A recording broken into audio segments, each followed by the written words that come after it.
Come closer to the fire, dear friend. Let its warmth embrace you as I share a truth that might disturb your modern sensibilities. A reality about the nights our ancestors endured that we, in our quiet bedrooms with their soundproof walls and climate control, can scarcely imagine. Tonight, I'll take you into the darkness of a medieval night, not the romantic darkness of fairy tales and gentle dreams, but the living, breathing, creaking, scratching darkness that made true rest as rare as summer snow. You'll discover why medieval people rarely slept through the night, why they divided their sleep into segments, why the concept of 8 uninterrupted hours of slumber would have seemed as fantastical to them as flying to the moon. Close your eyes if you dare, though I warn you, what you're about to hear might make you grateful for every peaceful night you've ever enjoyed. Let me guide you through the cacophony of sounds, the parade of disturbances, the constant interruptions that made a medieval hut at night less a place of rest and more a battleground where sleep was won in small victories between defeats. You'll understand why medieval people developed such different relationships with night and sleep than we have today. Why they treated darkness not as a time for rest, but as another realm entirely, populated by different sounds, different dangers, different rules. Why they spoke of first sleep and second sleep as naturally as we speak of lunch and dinner. Listen carefully, for in understanding their sleepless nights, we understand something profound about human adaptability, about how our ancestors found ways to rest, to restore, to survive even when true peace was impossible, about how they transformed necessity into tradition, disturbance into routine, chaos into a different kind of order. Let the modern world fade away. Let your electric lights dim. Let your insulated walls dissolve. And step with me into a medieval hut as darkness falls. As the family prepares for another night of what they called sleep, but we might call something else entirely. Picture young Thomas, barely 8 winters old, lying on his straw pallet as darkness creeps through the single room his family calls home. His eyes are wide open, not from fear but from experience. He knows that closing them won't bring sleep, not yet, not until the night has played its opening movements. The first sounds begin even before full darkness falls. The animals below, in the byre that occupies the ground floor of their 2-story dwelling, start their evening symphony. The cow, Brownie, shifts her weight from hoof to hoof, each movement sending vibrations through the wooden planks that separate human from beast. Her digestive system, that miraculous 4-chambered organ that turns grass into milk, gurgles and rumbles with a rhythm all its own. Listen, his father always said. Brownie's belly tells us she's healthy. When it goes quiet, that's when we worry. So Thomas listens, counting the rumbles, finding odd comfort in the gastric orchestra below. The cow's breathing, deep and steady, creates a bass line that will continue all night, occasionally punctuated by tremendous belches that shake the very walls. But Brownie is just one musician in this nocturnal ensemble. The pig in his pen adds percussion, snorting, grunting, rooting through his bedding with sounds like someone vigorously sweeping a rough floor. Every few minutes comes a satisfied grunt, followed by what can only be described as porcine snoring, a sound so human-like it sometimes fools visitors into thinking another person has joined the household. The chickens, theoretically roosting for the night, never quite achieve silence. They mutter and murmur like gossiping neighbors, occasionally erupting into squawks when one bird displaces another from a favored perch. Their claws scritch-scratch on the wooden roosts, a sound like skeletal fingers drumming impatiently on a table. And then there are the sheep, 4 of them this year. Their wool too valuable to risk to wolves. They bleat randomly through the night, sometimes in response to dreams, sometimes to each other, sometimes seemingly just to hear their own voices. Their hooves click on the packed earth floor as they shift and resettle, a sound like distant castanets. But the animals inside are just the beginning of the night's auditory assault. Through the walls, which are made of wattle and daub, a construction of woven wood covered with a mixture of mud, straw, and dung. Come the sounds of the outside world. These walls, while keeping out the worst of wind and rain, are about as soundproof as a wicker basket. The wind finds every gap, every tiny hole in the daub that hasn't been recently patched. It doesn't just blow, it whistles, moans, shrieks, and whispers. Each gust creates a different tone, depending on which crack it finds, turning the entire hut into a giant, badly tuned wind instrument. On stormy nights, the symphony becomes a cacophony that makes speech impossible and sleep a distant dream. Thomas's mother, Ellen, lies next to his father, but she's not sleeping either. She's listening with the trained ear of someone who has survived 35 winters. That creaking, is it just the roof beams adjusting to temperature changes, or is it something more sinister? That scratching, is it branches on the thatch, or have the rats found a new entry point? The rats, oh, the rats. They are the percussionists of the night, their claws creating rapid-fire rhythms as they race along the beams overhead. Sometimes Thomas can track their movements by sound alone, from the corner where the grain is stored, despite their best efforts to keep it sealed, across to the opposite wall, where they've gnawed an entrance to their nest in the thatch. Better they run where we can hear them, his grandmother always said, than go quiet and breed in the walls. So the family tolerates the nightly rat races, the gnawing sounds that seem impossibly loud in the darkness, the occasional squeak shriek of rat disputes over territory or food. The thatch itself is far from silent, home to dozens of species besides rats, mice, beetles, spiders, birds, each adding their own sounds to the night. The mice are quieter than rats but more numerous, their tiny feet creating a constant rustle whisper like dry leaves stirring. The beetles click and buzz, some species making sounds like tiny hammers on wood as they burrow through the roof supports. In summer, the thatch becomes even more alive.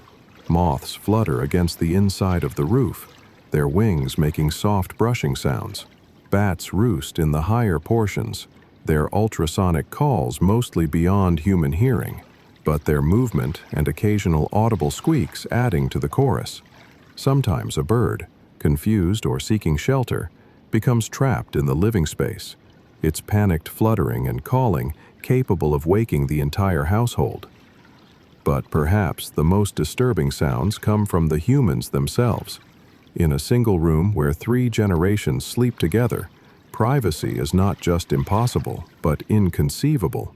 Every bodily function, every private moment, every intimate sound is shared, whether willing or not. Grandfather Willem's snoring is legendary. A sound that starts as a low rumble and builds to a crescendo that rivals thunder. His breathing catches and stops. Moments of terrifying silence that make everyone hold their own breath. Then resumes with a snort so violent it sometimes wakes even him. His old bones creak audibly when he shifts position, arthritis making every movement a symphony of pops and groans. The baby, little Anne, just 6 months old, sleeps in a cradle near her parents' bed. Her nighttime needs follow no schedule that adults would find convenient. Her cries, when they come, are designed by nature to be impossible to ignore. Sharp, piercing wails that activate primal responses in every adult within hearing. And in a hut with walls like these, that means not just her parents, but the entire household, and probably the neighbors too. A baby's cry carries further at night, Ellen explains to young Thomas when he complains. God made it so to ensure they survive. A quiet baby is a dead baby. So Thomas learns to accept the interruptions, the cycles of crying and soothing, the soft singing of lullabies that sometimes work and sometimes don't. Between the baby's cries come other human sounds.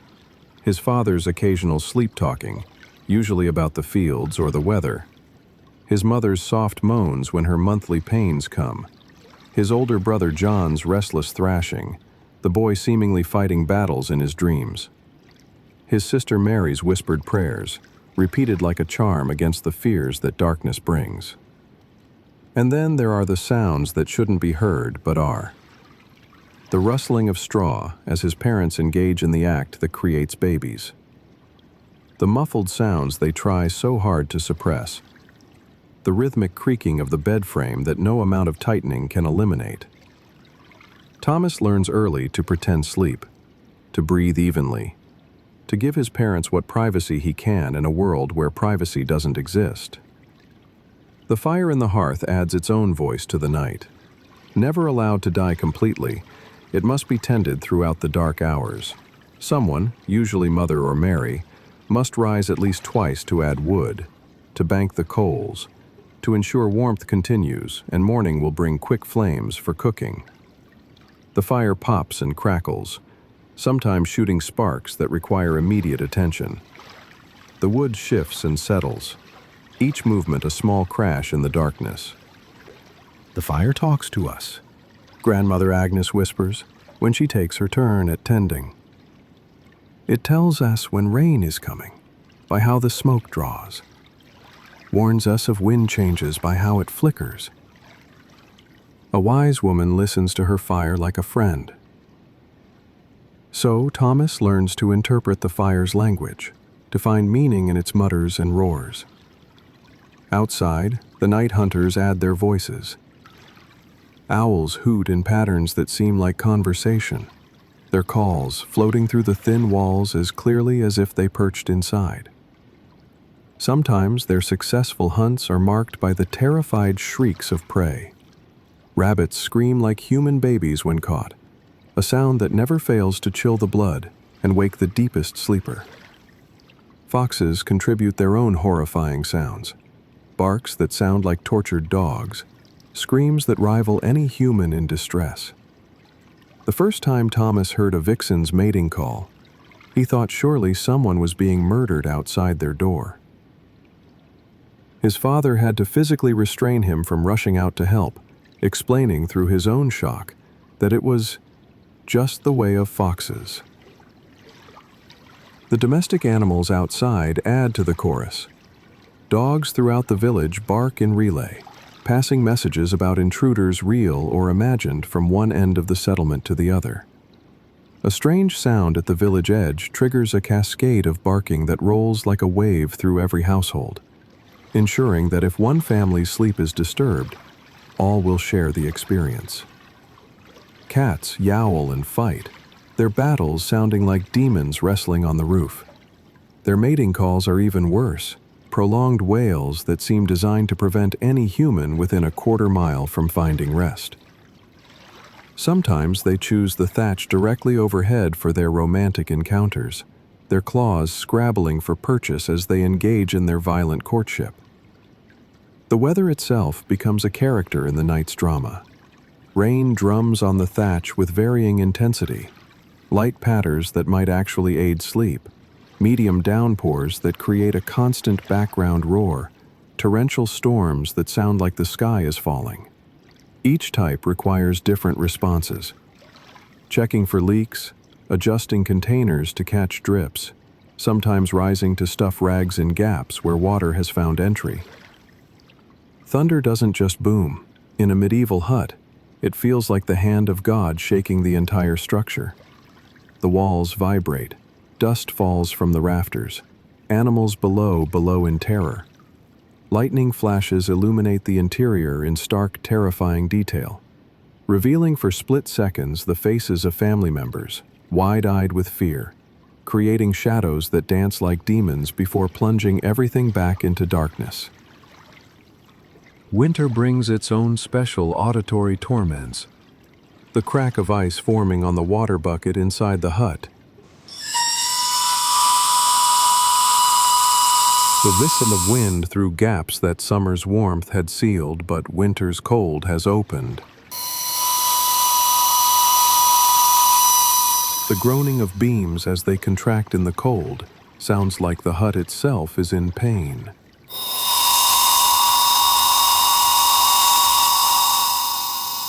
The scritch of frost forming on the inside of walls, a sound like ghostly fingernails on glass.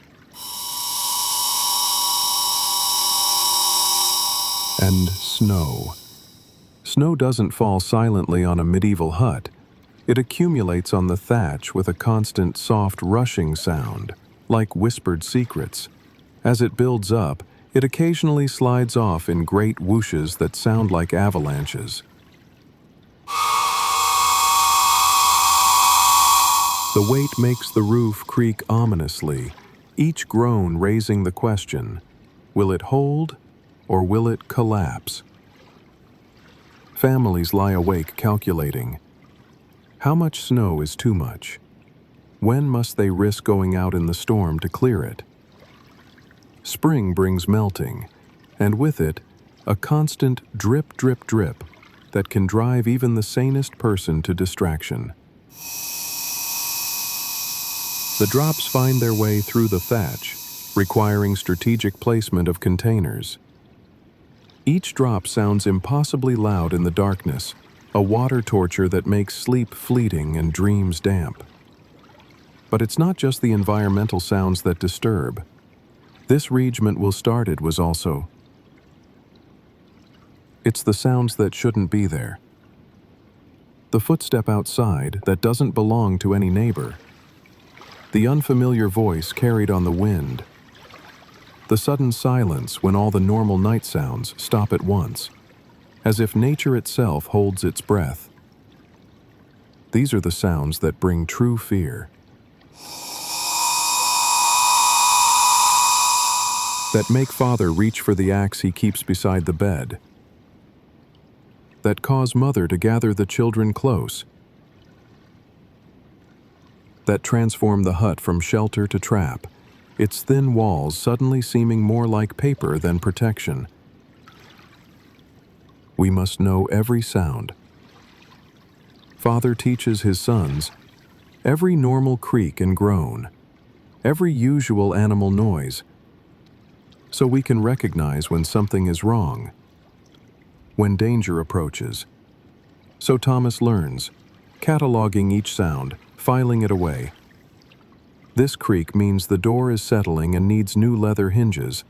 That groan means the roof beam is taking weight and should be checked come daylight. This whistle means wind from the north and likely rain by morning. That scratch means the rats have found new entry, and tomorrow will bring rat-proofing work. But sounds are only part of what makes medieval sleep a battle rather than a rest.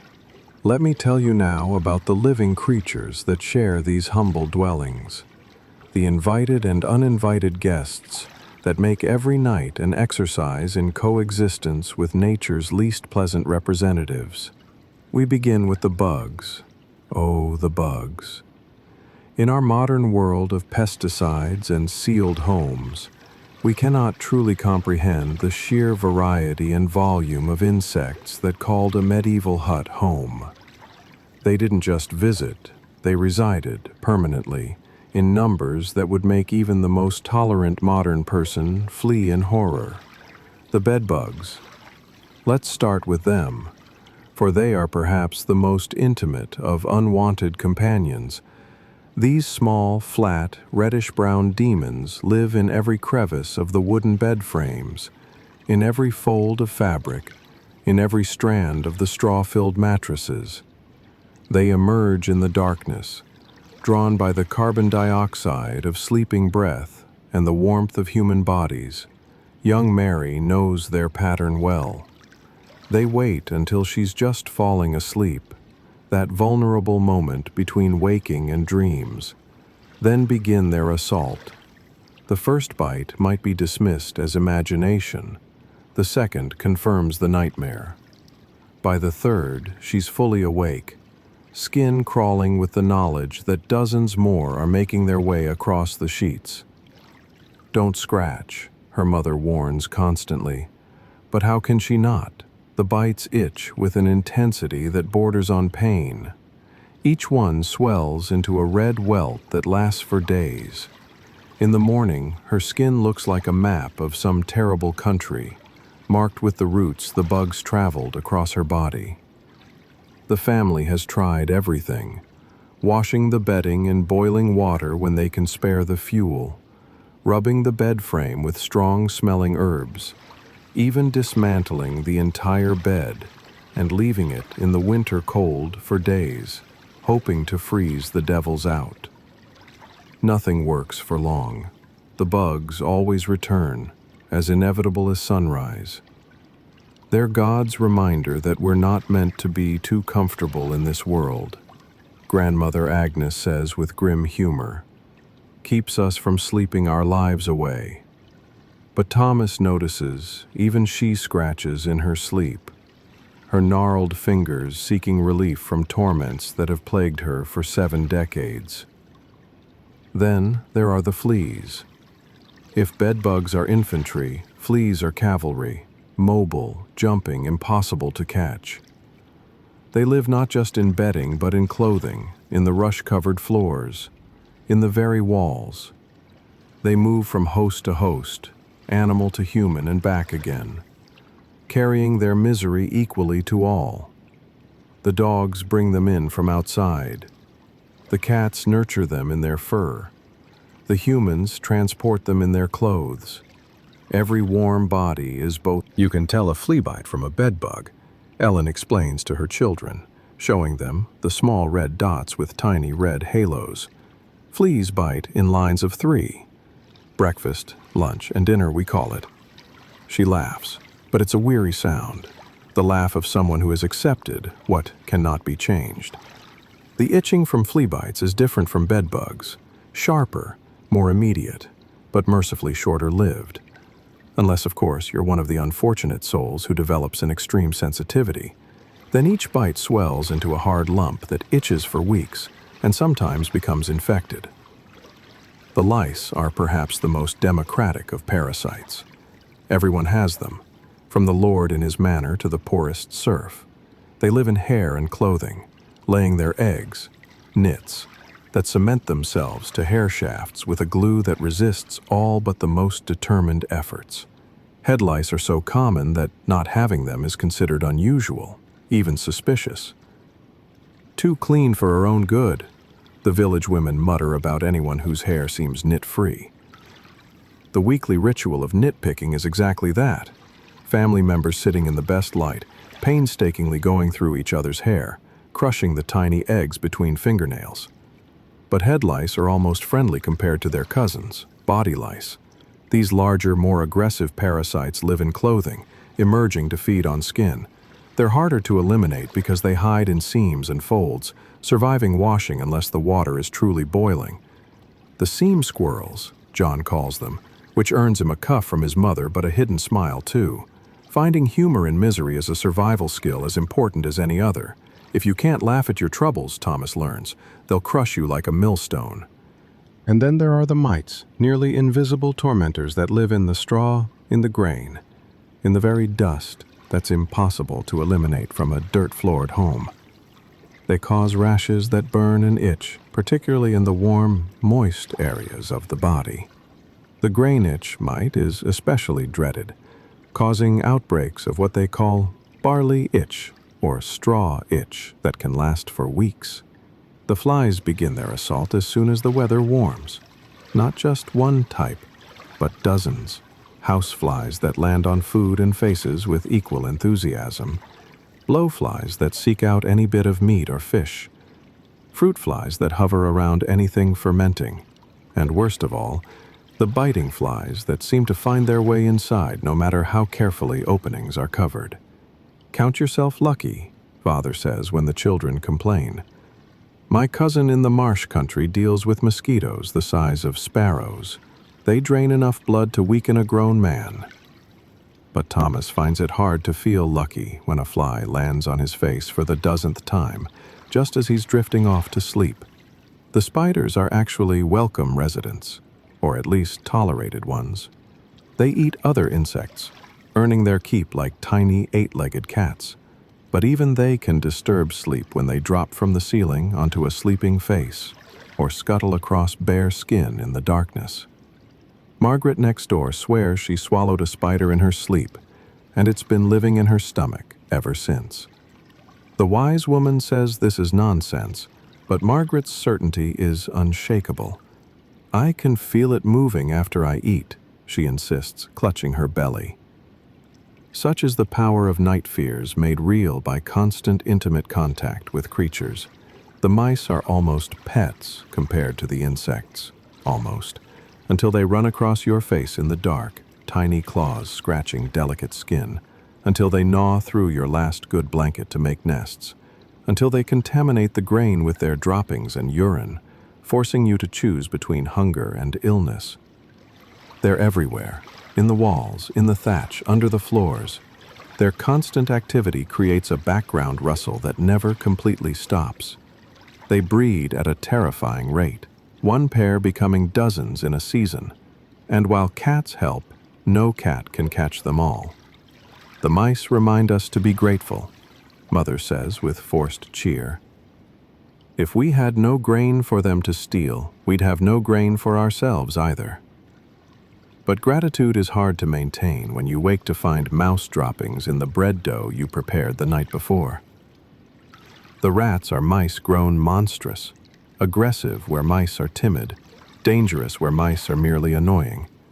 They'll bite sleeping humans, particularly babies and the elderly. Their teeth can gnaw through wood, leather, even soft metals. Nothing is safe from their depredations. Old Willem bears scars on his hand from when he reached for bread in the dark and grabbed a rat instead. The bite festered for weeks, red lines creeping up his arm, until the wise woman's poultices finally drew out the poison. He survived, but others haven't been so lucky. Rat bite fever kills at least one villager every few years. Never corner a rat, Father teaches his sons. A cornered rat will attack. Jump for your throat if it can. They're clever too. Learn your habits, your defenses. Find ways around whatever barriers you build. The ongoing war between humans and rats is one where victories are temporary and defeats can be fatal. But perhaps the most psychologically disturbing cohabitants are the ones you can hear, but rarely see. The things that might be mice, or might be something else. The scratching that seems too deliberate to be animal. The breathing that doesn't match any family member's rhythm. The sense of being watched by eyes you can't locate. These ambiguous presences prey on minds already stressed by lack of sleep. Is that shape in the corner a pile of clothes or something more sinister? Is that sound in the walls a mouse or something larger? In the absolute darkness of a moonless night, imagination becomes indistinguishable from reality. Young Thomas develops what his family calls the night fears, a certainty that something is crouching just beyond the edge of his straw pallet, waiting for him to extend a hand or foot beyond the boundary. He knows it's not real, probably, but knowledge provides little comfort in the dark. "We all have the night fears sometimes," his father admits quietly one night, man to boy in the darkness. The trick is not to let them rule you. Say your prayers, trust in God, and remember that most monsters are just mice with shadows. But some nights, when the scratching seems too rhythmic, when the breathing seems too close, when the darkness itself seems alive with malevolent intent, even prayers feel inadequate. These are the nights when the whole family sleeps poorly, everyone alert to dangers they can't name. The changing seasons bring different creatures. Summer means flying insects, clouds of gnats that find their way through every gap, moths that eat precious woolen clothes, beetles that crunch horribly underfoot when you rise to tend the fire. Autumn brings spiders seeking warmth, some large enough to make grown men yelp when encountered unexpectedly. Winter provides some relief from insects, but brings its own invasions. Mice and rats move in from the fields in greater numbers. Desperate for warmth and food, they become bolder. The family wakes to find them in the bed itself, seeking shared body heat. A particularly cold winter might even drive in weasels or stoats, predators that kill for pleasure as much as hunger. Spring is perhaps worst of all. Everything breeds, multiplies, emerges from winter hiding places. The first warm days bring explosions of insect life. Flies hatch in countless numbers from eggs laid in any organic matter. Fleas emerge from cocoons, ravenously hungry after their winter fast. Even the thatch seems to come alive with rustling, crawling, buzzing life. Spring cleaning isn't just tradition, it's survival. Everything that can be moved outside is moved. Bedding is boiled or burned and replaced. Walls are scrubbed with the strongest solutions available, often including urine for its ammonia content. Floors are swept down to bare earth, and sometimes even that earth is removed and replaced. But no amount of cleaning can eliminate all the creatures.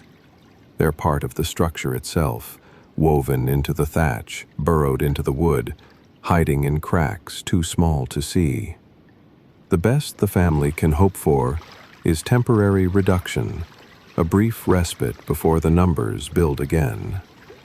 Some families try more extreme measures, burning sulfur inside closed rooms, risking poisoning themselves along with the pests. Hanging bundles of fleabane, wormwood, and pennyroyal, hoping the strong scents will repel invaders. Keeping pet hedgehogs to eat insects, though the cure sometimes seems worse than the disease when you step on one in the dark. The wealthy might have stone floors that harbor fewer creatures, glass windows that keep more out, bed curtains that provide some barrier. But even they share their nights with unwanted guests. The bugs are democratic in their attentions, crossing social boundaries as easily as they cross thresholds. "We're never alone," Ellen tells her children with dark humor. "Even when we think we are, hundreds of tiny eyes watch us. Hundreds of tiny mouths wait to feed on us. We're like a great feast, laid out for the small creatures of the world." It's meant to be funny, but Thomas shivers at the truth of it. As if the sounds and creatures weren't enough to destroy any hope of peaceful sleep, let me tell you now about the constant interruptions that punctuated every medieval night. The necessary risings that meant no one ever experienced the luxury of unbroken rest from sunset to sunrise. The concept of sleeping straight through the night, 8 uninterrupted hours of blissful unconsciousness, would have seemed as foreign to medieval people as indoor plumbing. Their nights were segmented by necessity, broken by biology, interrupted by the demands of survival that never paused for human comfort. Consider first the most basic human need, the call of nature that respects neither time nor temperature. In a world without indoor toilets, without chamber pots in poorer households, answering this call meant a journey into the cold darkness that was both necessary and dangerous. Young Thomas feels the pressure building in his bladder. He's been holding it as long as possible, dreading what must come next. Finally, the discomfort overwhelms his reluctance. He slides from beneath the thin woolen blanket he shares with his brother, immediately feeling the shock of cold air against his warm skin. The floor beneath his bare feet is ice-cold packed earth, sometimes literally frozen in deep winter. He gropes in the darkness for his shoes, rough leather things that provide minimal protection but are better than nothing. Finding them by touch, he slips them on, wincing at their stiffness. Now comes the careful navigation through the darkness. The fire has been banked for the night, providing only the faintest glow, not enough to see by, just enough to locate the hearth and avoid walking into it. He must move by memory and touch, avoiding the sleeping forms of family members, the stool that someone inevitably moved from its usual place, the bucket of water that could create a frigid disaster if kicked. The door. Heavy oak with iron hinges that shriek no matter how often they're oiled. He lifts it slightly as he opens it, a technique learned through painful experience, minimizing the noise, but never eliminating it. His mother stirs, automatically counting children even in half-sleep. "Just me, Ma," he whispers, and she settles back. Outside, the shock of cold is like a physical blow. In winter, it steals breath and makes eyes water. In summer, it's merely uncomfortable rather than painful. The privy, such as it is, stands at the far end of the small plot. A journey of perhaps 30 steps that feels like miles in the dark. The path is treacherous. Frozen ruts in winter that can turn an ankle. Mud in spring that sucks at shoes. Always the possibility of stepping on something sharp or disgusting. And everywhere, the awareness of vulnerability, of being outside the protective walls, exposed to whatever might be moving in the darkness. The privy itself is primitive beyond modern imagination. A wooden structure barely larger than necessary, built over a pit that's emptied perhaps once a year, if at all. The smell, even in cold weather, is overwhelming. In summer, it's accompanied by clouds of flies that make the experience even more miserable. Thomas does what he must as quickly as possible, trying not to breathe, trying not to think about what lurks in the pit below. Stories abound of demons that live in such places, reaching up to grab the unwary. Rational thought says these are just tales, but rational thought is weak at 3 in the morning. The journey back seems longer. The warmth of the bed calls, but first he must navigate the darkness again. The door shrieks again despite his care. His father mutters something unintelligible but probably profane. Finally, he's back in bed, shivering, trying to warm up enough to sleep again. Knowing that in a few hours the process will repeat, but bladder needs are just one interruption. The fire, the family's lifeline against cold and darkness, demands constant attention. It must never be allowed to die completely, for starting a new fire from scratch is difficult, time-consuming, and sometimes impossible if the tinder is damp. This duty falls primarily to the women, rotating through the night.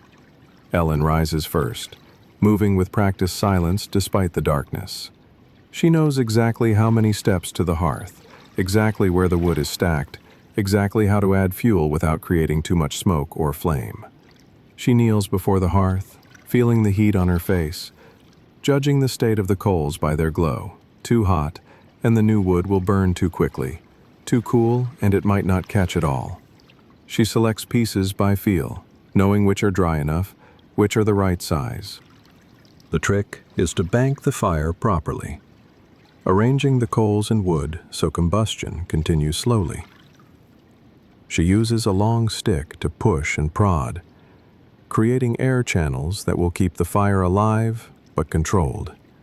Ash must be managed too. Too much, and it smothers. Too little, and the fire burns too hot. A good housewife can bank a fire to last 4 hours, her mother taught her. A lazy one rises every 2 hours. A careless one wakes to cold ashes and hungry children. The pressure to be good means lighter sleep, constant awareness of time passing, the responsibility weighing even in dreams. Mary at 13 is learning this crucial skill. She takes the second watch, sometime in the deep middle of the night. Her mother wakes her with a gentle touch, and she rises without complaint. This is part of becoming a woman, as important as learning to spin or cook. The baby's needs create their own schedule of interruptions. Anne wakes every few hours, sometimes to nurse, sometimes just because babies do. Her cries pierce the darkness with urgency that cannot be ignored. Ellen rises automatically, gathering the infant to her breast before the cries can fully wake the household. Nursing in the dark, cold room is its own challenge. Ellen wraps a shawl around both of them, creating a cocoon of warmth, but her back is exposed to the cold, and she shivers as the baby feeds. Sometimes Anne falls asleep at the breast, and Ellen must decide: risk moving her back to the cradle and possibly waking her, or remain in this uncomfortable position until the next feeding. The animals, too, have needs that don't pause for human sleep. A cow in distress bellows with increasing urgency. A sick sheep bleats pitifully. These sounds might mean nothing, or might mean the loss of a valuable animal if ignored. Someone must investigate. William throws on his cloak and takes the lantern, a precious item that burns expensive oil. Down the ladder to the byre, where the animals shift restlessly in the darkness. His appearance calms them somewhat. He's the bringer of food, the familiar presence. He checks each beast, feeling for fever, looking for injury, ensuring all is well. Sometimes all is not well. A cow with bloat needs immediate attention, or she'll die by morning. A sheep tangled in something must be freed. A fox has found a way in, and must be driven out before it kills. These emergencies mean the whole family rises, working together to save their livestock, their livelihood. Even when no emergency calls, the night is punctuated by smaller necessities. Someone coughs and needs a drink of water. The water is kept in a bucket, but in winter it often freezes. Someone must break the ice, trying not to wake others with the cracking sound. Grandmother Agnes's old bones ache in the cold.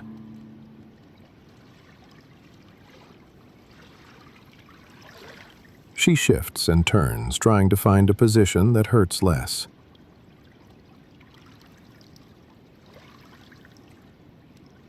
Each movement disturbs those nearby. Her soft moans of discomfort trigger sympathetic responses. Someone rises to heat a stone for her, wrapping it in cloth, placing it against the worst of the pain.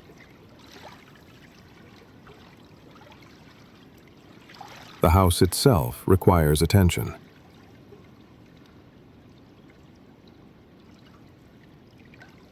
A new leak in the roof announces itself with steady dripping.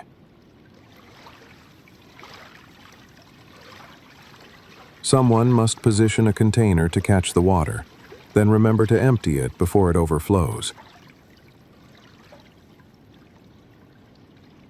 A particularly strong gust of wind might tear thatch loose, requiring immediate temporary repairs to prevent worse damage. Predators test the defenses nightly.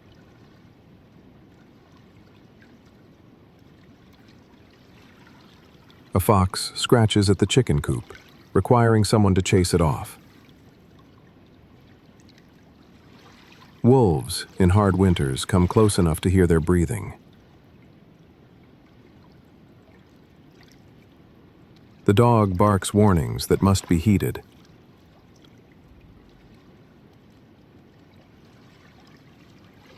Someone must check, must ensure the animals are secure.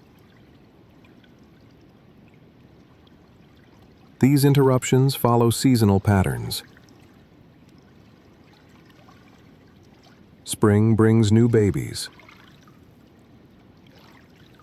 Lambs and calves and kids that need checking. Might need help nursing, might need protection from cold or predators. Summer brings thunderstorms that require vigilance against lightning strikes and flooding. Autumn brings the stress of preservation work that continues even into the night hours.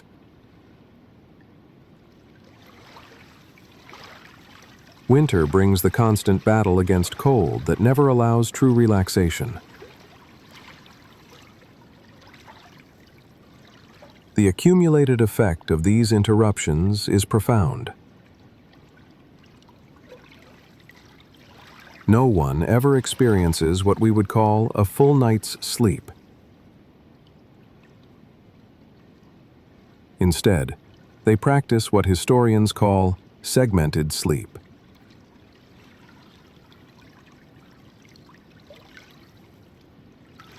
Sleeping in 2 or more distinct periods with wakeful time between.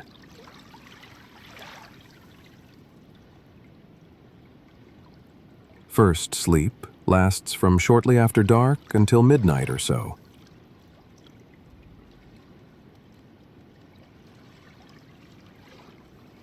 Then comes a period of wakefulness, an hour or two when people tend fires, check animals, pray, even visit neighbors similarly awake.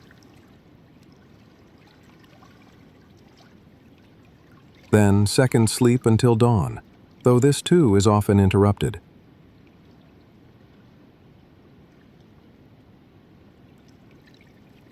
Children learn early to sleep lightly, to wake quickly, to perform tasks half asleep, and return to bed without fully waking.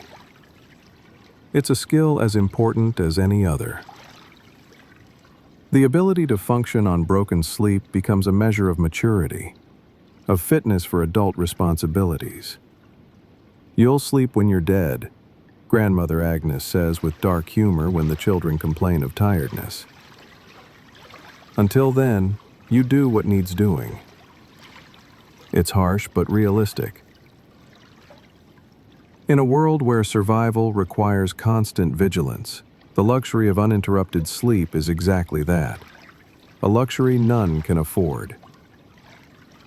The very architecture of sleep is different from our modern conception. They don't go to bed expecting 8 hours of rest. They go to bed expecting a series of dozing periods interrupted by necessary tasks. Sleep is grabbed in fragments, collected like crumbs, never quite adding up to satisfaction. Some nights are worse than others. When illness strikes the household, someone must maintain vigil, checking on the patient, administering medicines, watching for crisis points. These nights stretch endlessly, filled with worry as well as interruption. When Ellen was in labor with Anne, no one slept for 2 days. The midwife came and went. Neighbors took turns helping. The children were shuffled between anxiety and exhaustion. The night Anne finally arrived, safely, but after much struggle, the entire household collapsed into sleep so deep that even the morning cockerel couldn't wake them. Market days require pre-dawn rising to reach town in time for the best trading.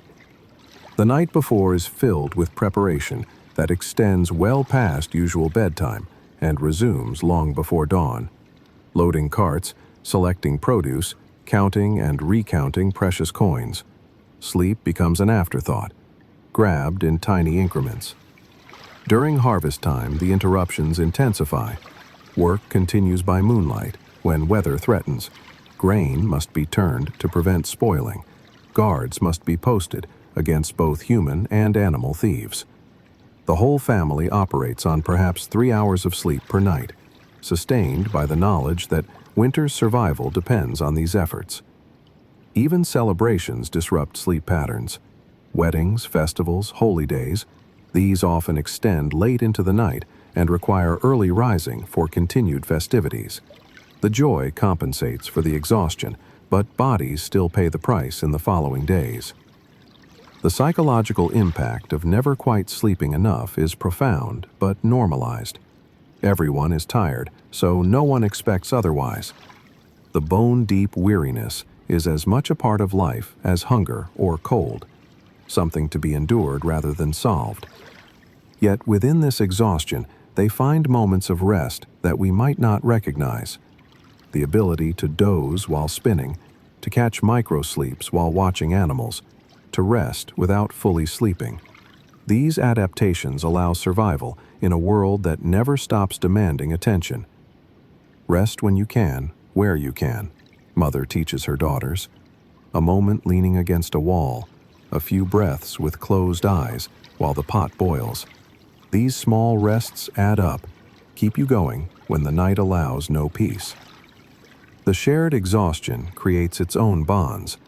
Everyone understands the struggle, sympathizes with the yawns, forgives the irritability that comes with too little sleep.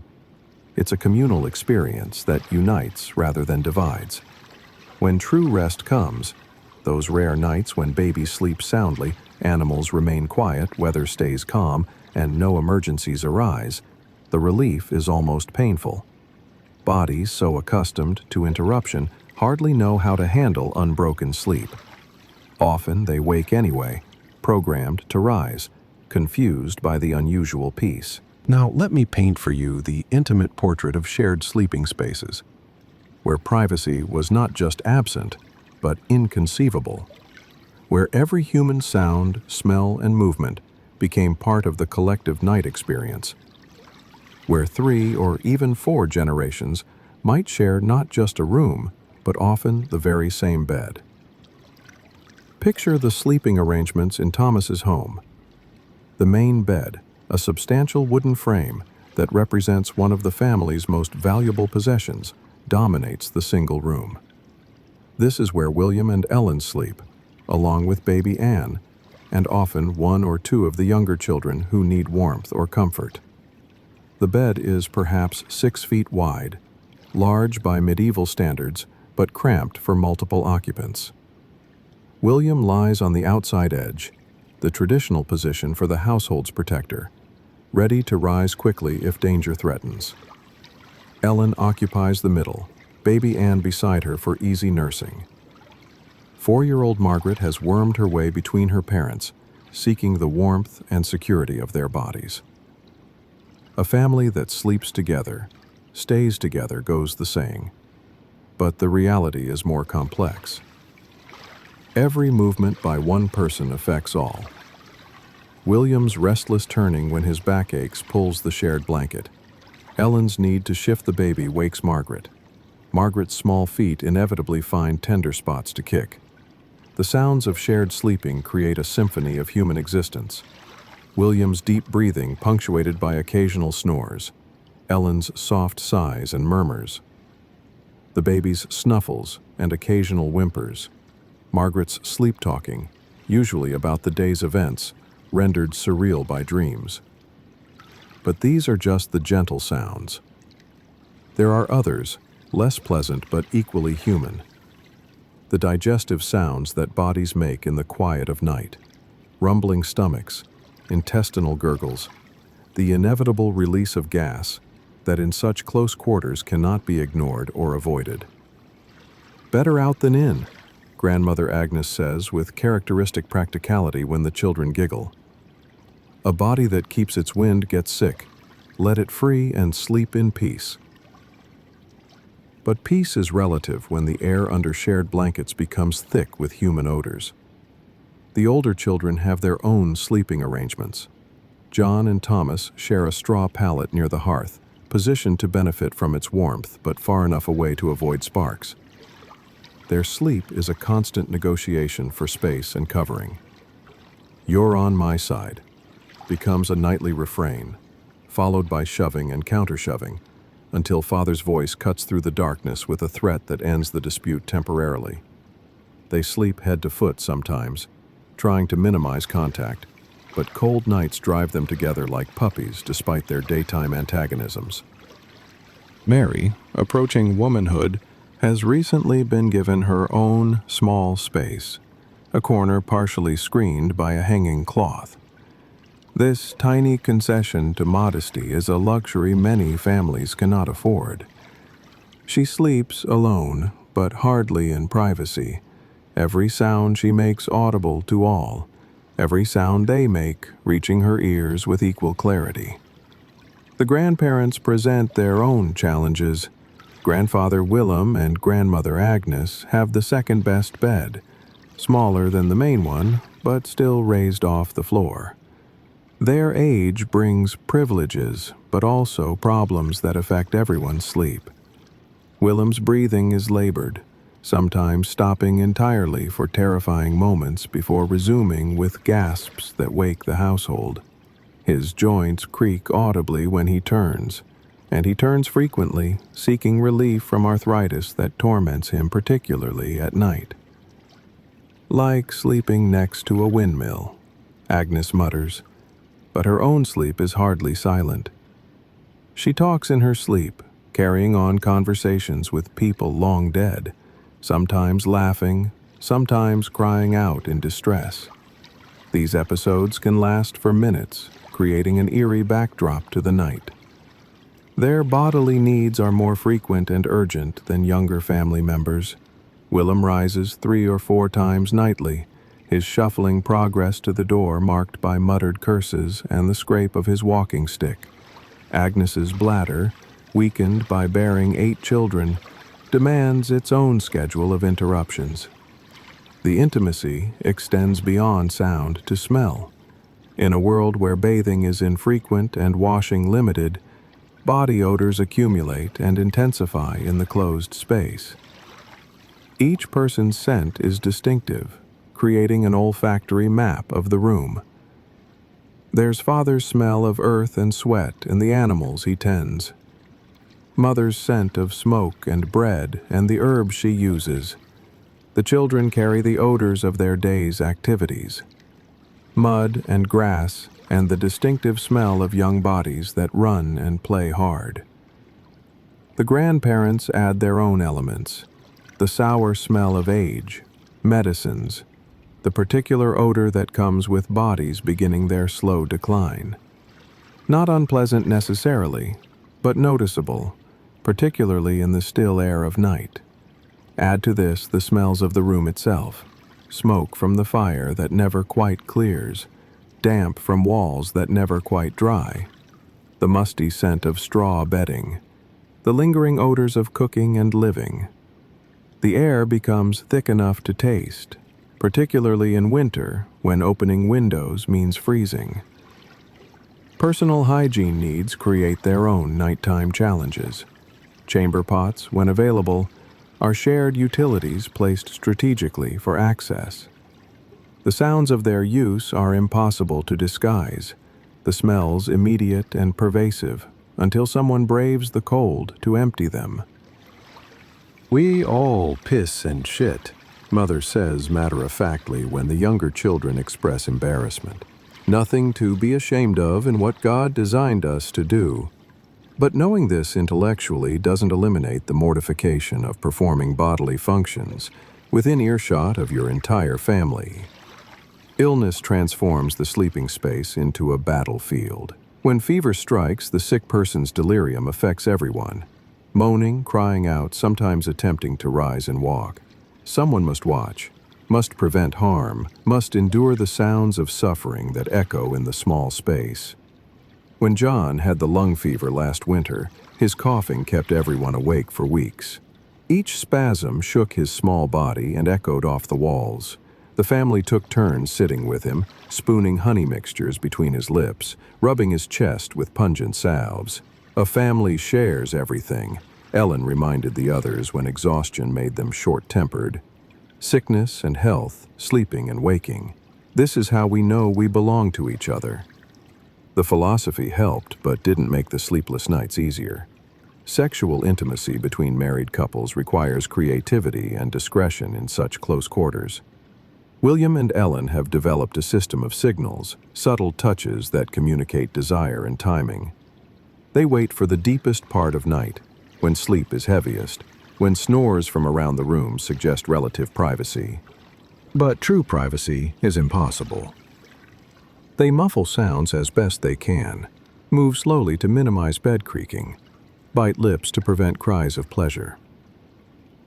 Still, sometimes a child stirs, maybe wakes, definitely hears. This is how medieval children learn about physical relations. Not through talks, but through proximity. It's natural as breathing, mothers tell daughters who ask uncomfortable questions. Something you'll understand when you're married. The lack of privacy around sex removes some mystery, but adds its own complications, particularly for young couples living with parents. Thomas, approaching adolescence, finds his body responding in ways that mortify him. Morning arousals that seem impossible to hide when sharing a bed with his brother. Dreams that leave evidence on shared bedding. The fear that others will notice, will comment, makes sleep itself stressful. His parents understand, but can offer little privacy. This too is part of growing up in close quarters. Learning to manage bodily changes under the watchful eyes, or at least nearby presence, of family. Developing the mental discipline to ignore what should be ignored. The emotional intimacy is perhaps the most intense aspect of shared sleeping. Every nightmare is witnessed, every sad dream that brings tears, every worry that prevents sleep. The family becomes unwilling witness to each other's deepest vulnerabilities. Mary's broken heart when the miller's son courts another is evident in her muffled sobs that she thinks no one hears. Thomas's fear of the dark that he'd die before admitting manifests in his rapid breathing when night sounds grow strange. Ellen's grief for the two babes who didn't survive shows in the tears she sheds when she thinks all are sleeping. "We have no secrets from each other," Agnes observes, and it's both blessing and curse. The forced intimacy creates deep bonds, but also deep irritations. Every annoying habit is magnified. Every quirk becomes familiar to the point of madness. Father's way of clearing his throat before fully waking. Mother's habit of humming tunelessly as she falls asleep. John's teeth grinding that sounds like millstones. Mary's restless leg that shakes the entire floor. These become the texture of night, as familiar as darkness itself. The morning waking is its own chaos. No one wakes alone or peacefully. The first to stir triggers a cascade of movement. Bodies stretching, yawning, groaning their way to consciousness. The baby, disturbed by the general movement, adds her cries to the mix.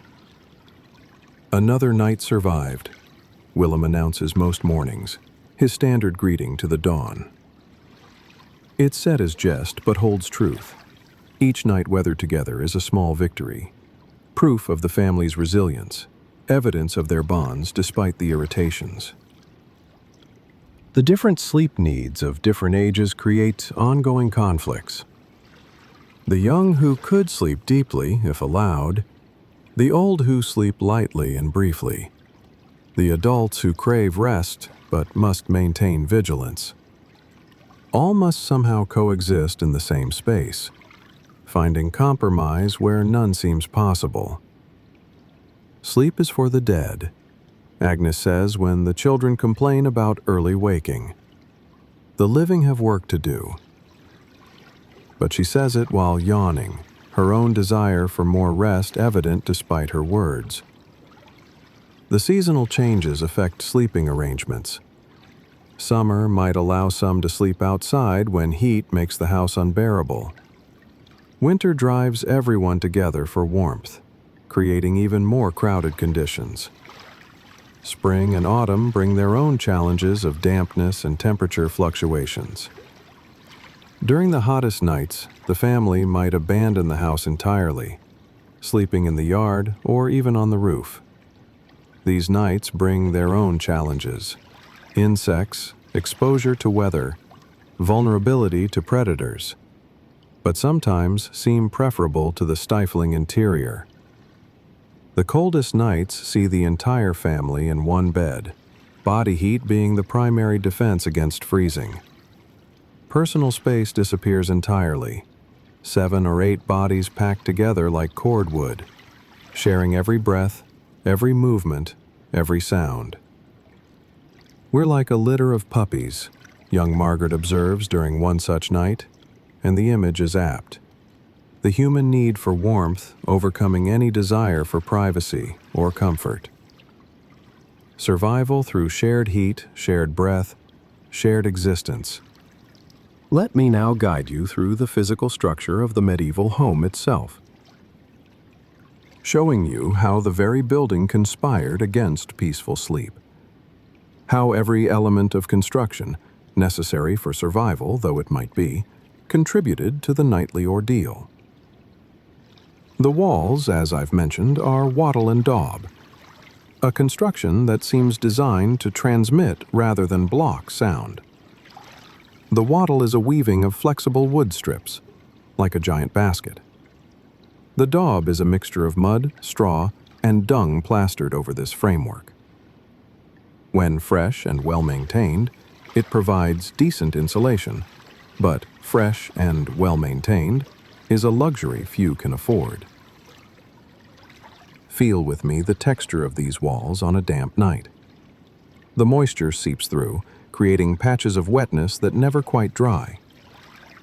In these damp spots, mold grows, black and green patches that release spores into the air with every disturbance.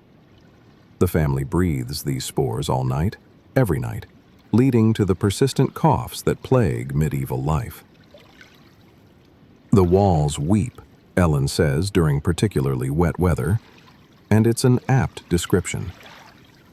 Water finds every weakness, every crack, every spot where the daub has shrunk away from the wattle. It doesn't pour in, that would be too obvious to ignore. Instead, it seeps, drips, trickles in a dozen places.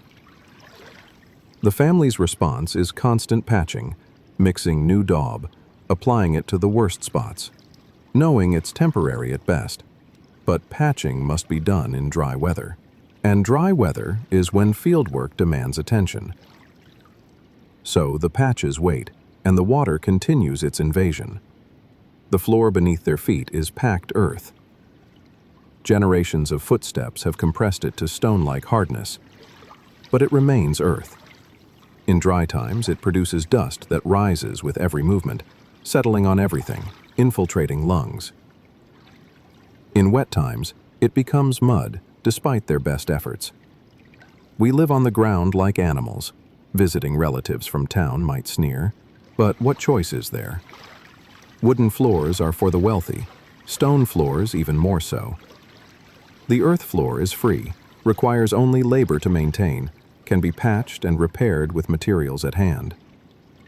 But this floor harbors its own ecosystem. Beetles burrow up from below. Worms emerge during damp weather. And always, the fleas that breed in the dusty crevices, emerging to feast on ankles and legs.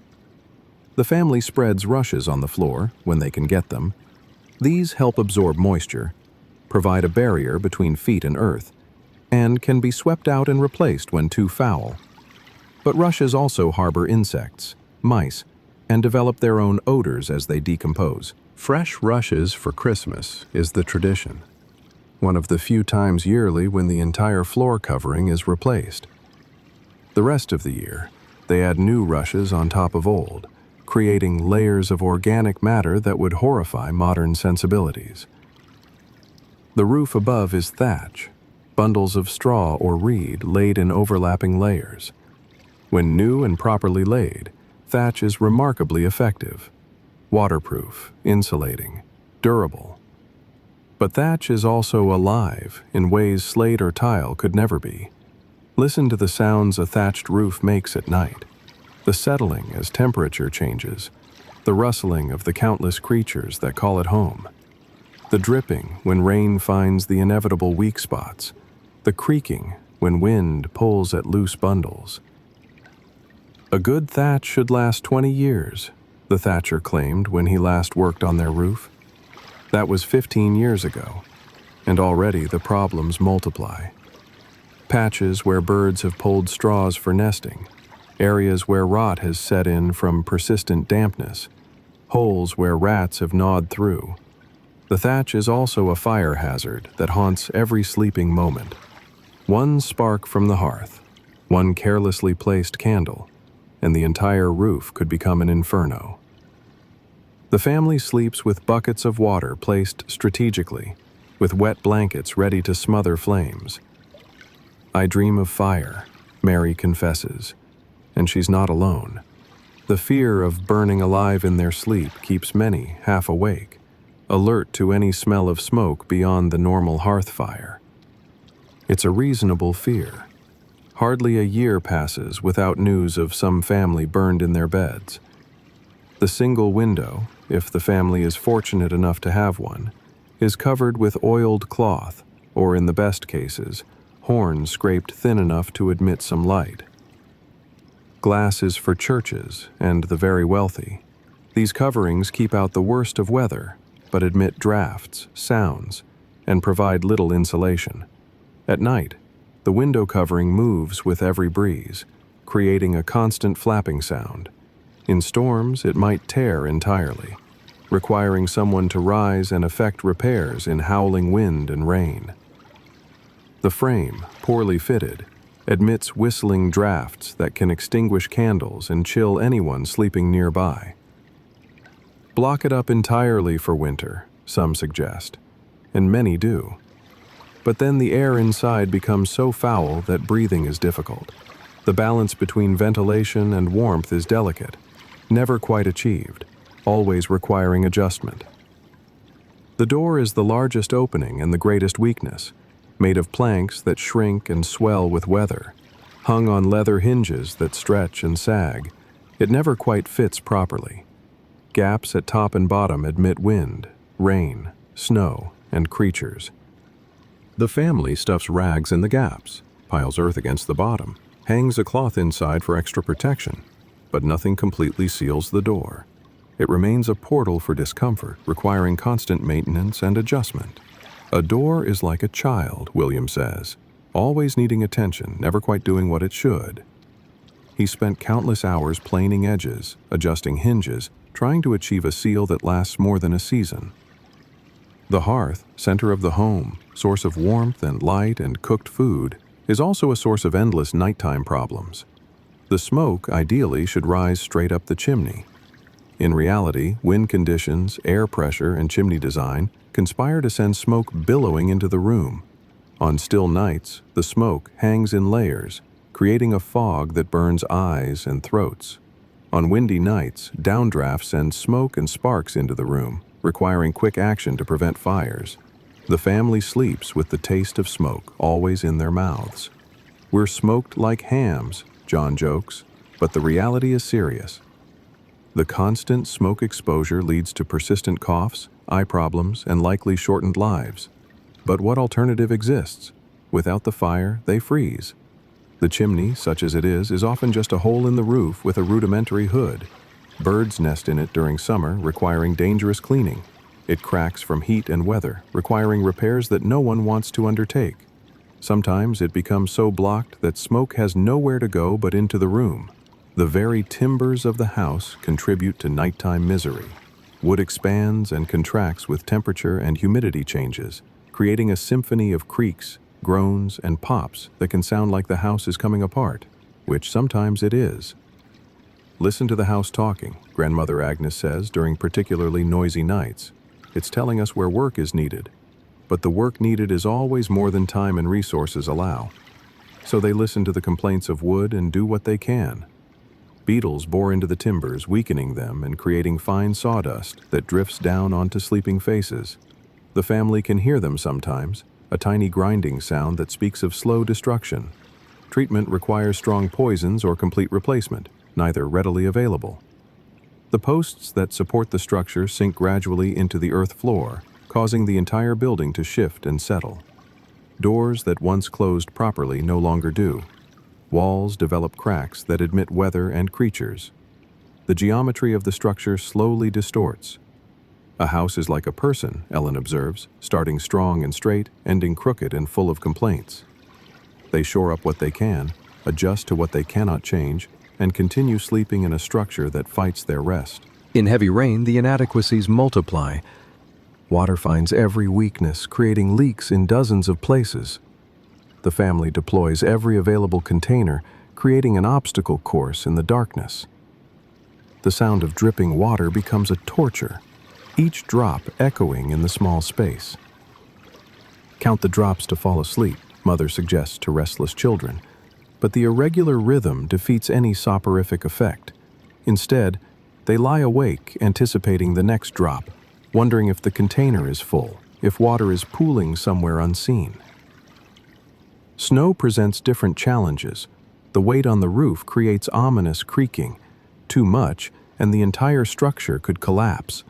Someone must brave the cold and dark to clear it, a dangerous job when ice makes surfaces treacherous.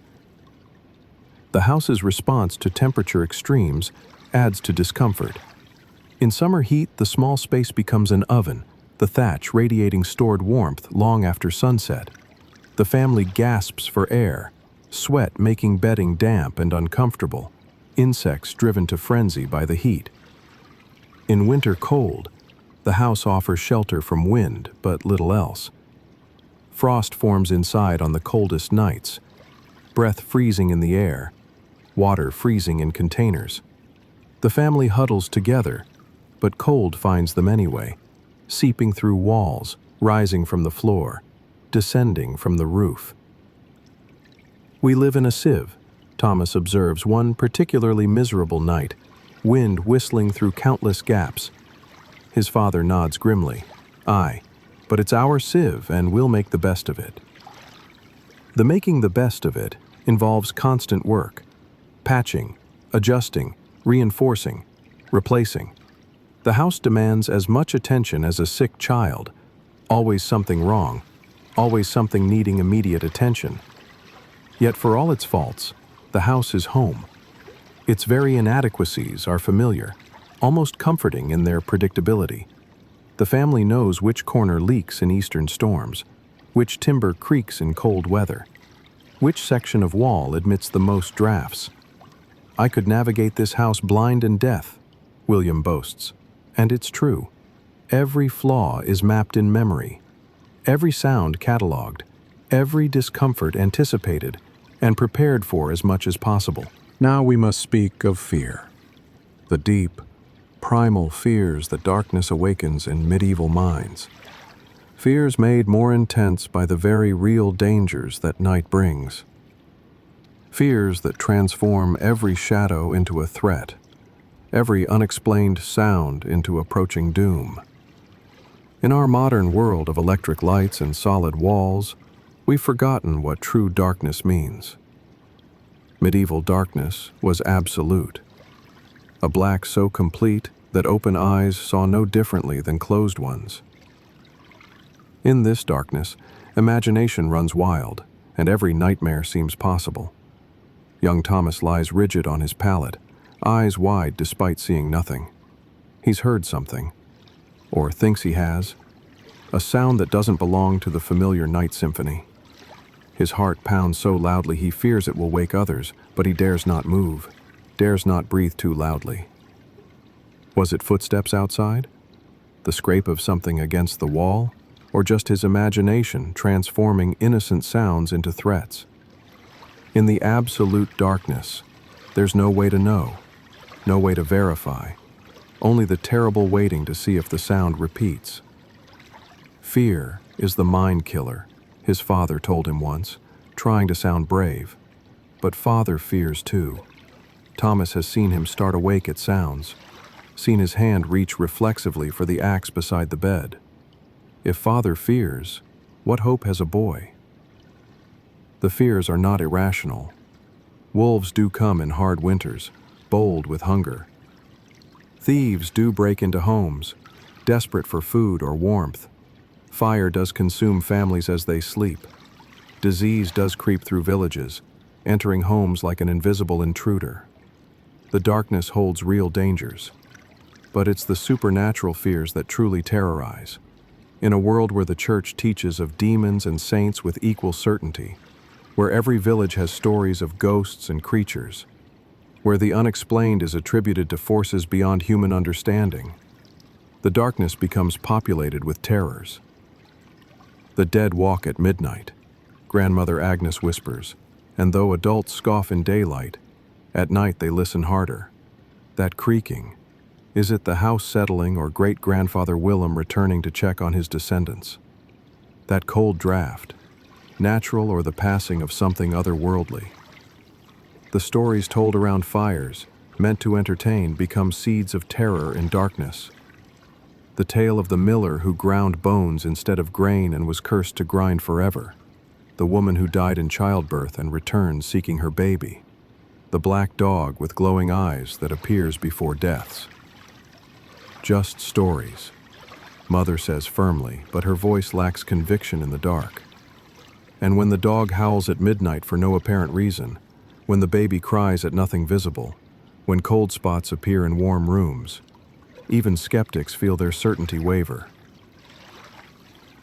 Medieval people live in a world where the spiritual and physical intertwine constantly, where prayers have power and curses bring real harm, where holy water protects and evil eyes injure. In darkness, the spiritual world seems closer, more dangerous, more real. The fear of witchcraft runs deep. That old woman who lives alone at the village edge, did she curse the cow that sickened? That argument with the neighbor, did their angry words carry more than human weight? In darkness, every ache becomes potentially supernatural. Every misfortune, possibly magical. Say your prayers, Mother instructs, and the children comply desperately. The familiar words, a shield against darkness, a plea for protection from things named and nameless. But what if the prayers aren't enough? What if faith wavers? What if the darkness is stronger? The house itself becomes suspect in darkness. Those scratching sounds in the walls, mice or demons. That face Thomas sometimes sees in the grain of the wooden beam, natural pattern or something watching. The way shadows move when the fire flickers, random or purposeful. Animals sense things humans cannot. Everyone knows this. So when the cow bellows for no reason, when the dog cowers and whines, when the cat stares fixedly at empty corners, what are they perceiving that human senses miss? The not knowing is worse than any confirmed threat. Don't look too long into darkness, warns Grandfather Willem. It looks back. A saying that makes no sense in daylight becomes profound truth at night. The longer you stare into blackness, the more shapes emerge, the more movement suggests itself, the more the darkness seems alive.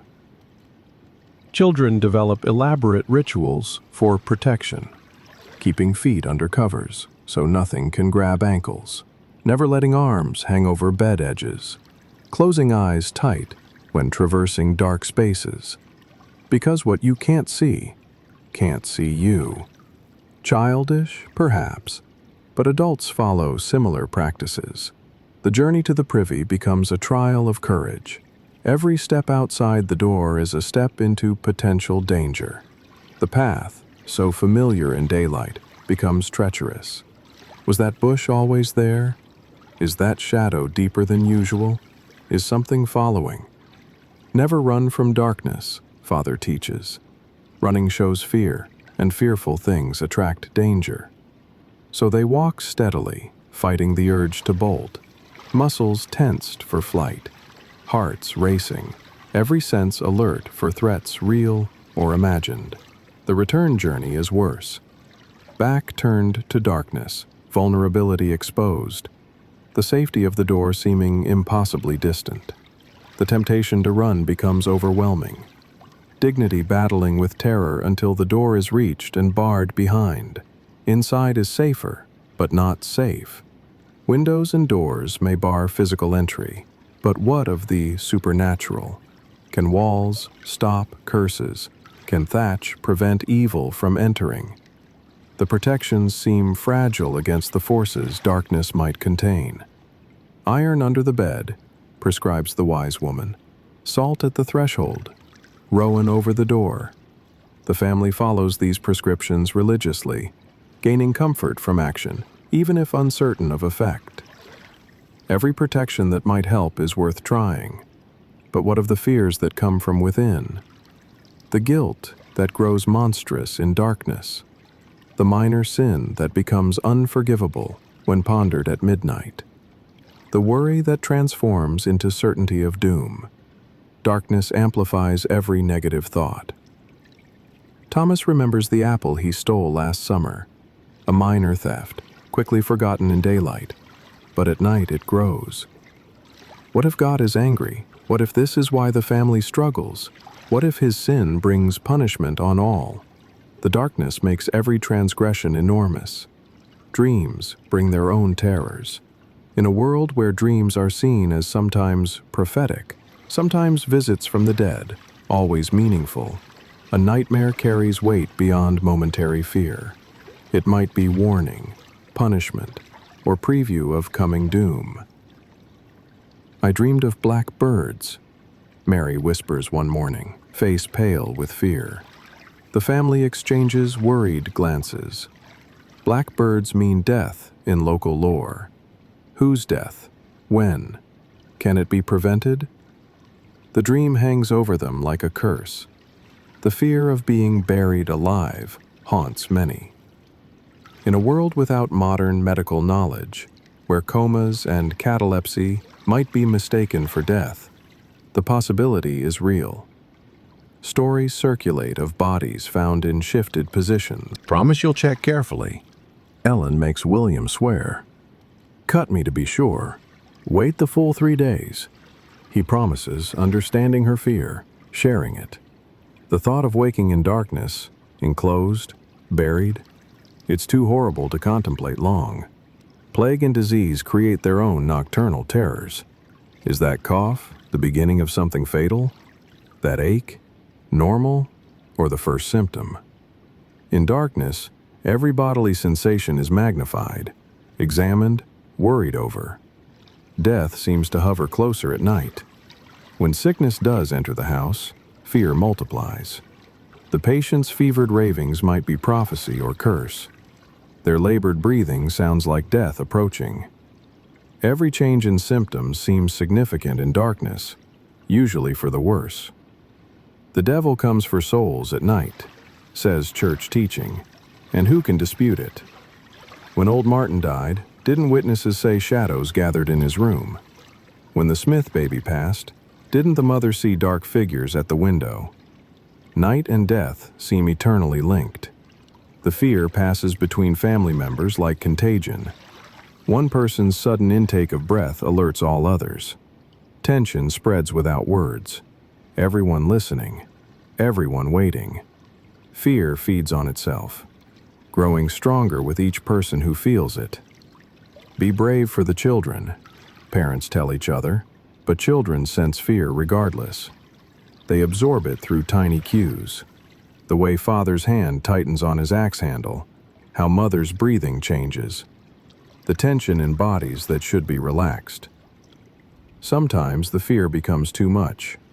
Someone breaks, screaming at shadows, fighting invisible enemies, requiring restraint and calming. Night terrors, they call it, but the term doesn't capture the reality of absolute panic in absolute darkness. The morning light brings relief beyond measure. Shadows revealed as harmless objects. Sounds explained by visible causes. Fears exposed as mostly groundless. But the memory remains, and the knowledge that darkness will return. We survive another night becomes a greeting with deeper meaning. Not just survival of cold or discomfort, but survival of the terrors darkness brings.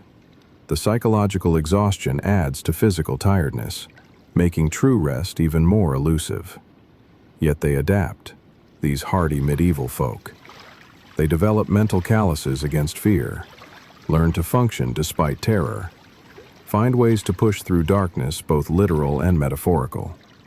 It's another form of survival skill, as necessary as food preservation or fire tending. Fear is just another discomfort, Grandmother Agnes says with hard-won wisdom. Like cold or hunger or pain. You feel it, you endure it, you continue. Easy to say in daylight, harder to practice in darkness, but the only choice available. The children grow up with fear as a constant companion, learning to manage it rather than overcome it. They discover that courage isn't the absence of fear but continuing despite it. That bravery means walking to the privy even when every instinct screams danger.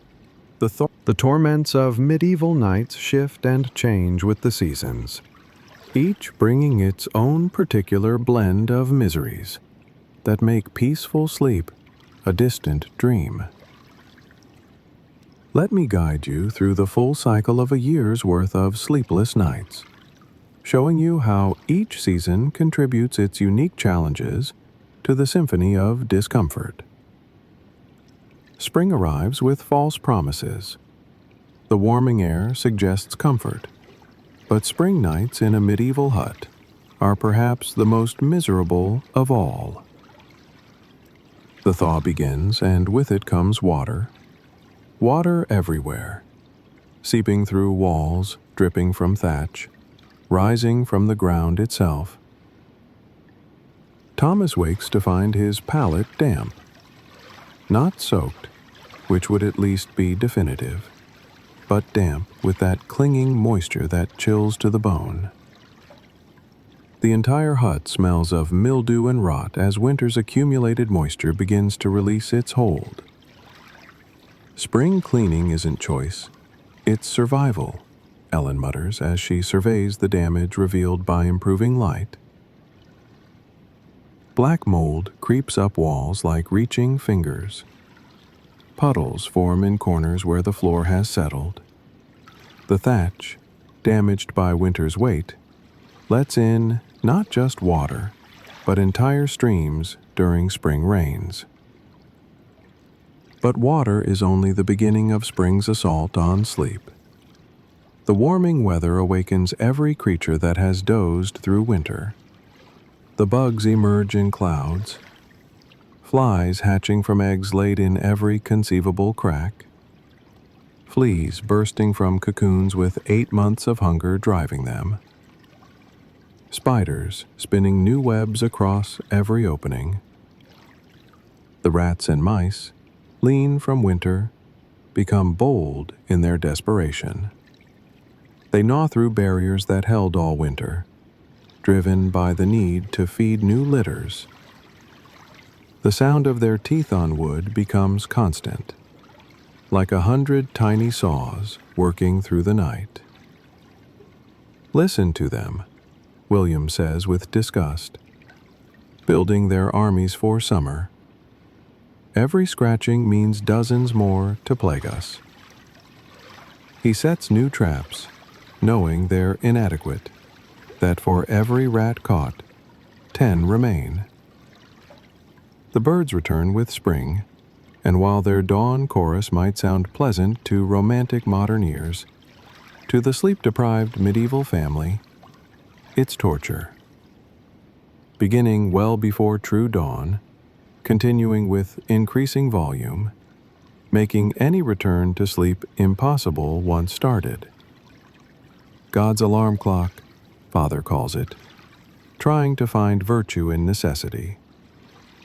But when you've been awakened 6 times in the night by various disturbances, the last thing wanted is a chorus of birds shrieking their territorial claims at first light. Spring storms bring their own. One April night, a particularly vicious storm tears away a section of thatch. The family wakes to rain pouring in, scrambles in darkness to move bedding, to position containers, to attempt temporary repairs that the wind immediately destroys.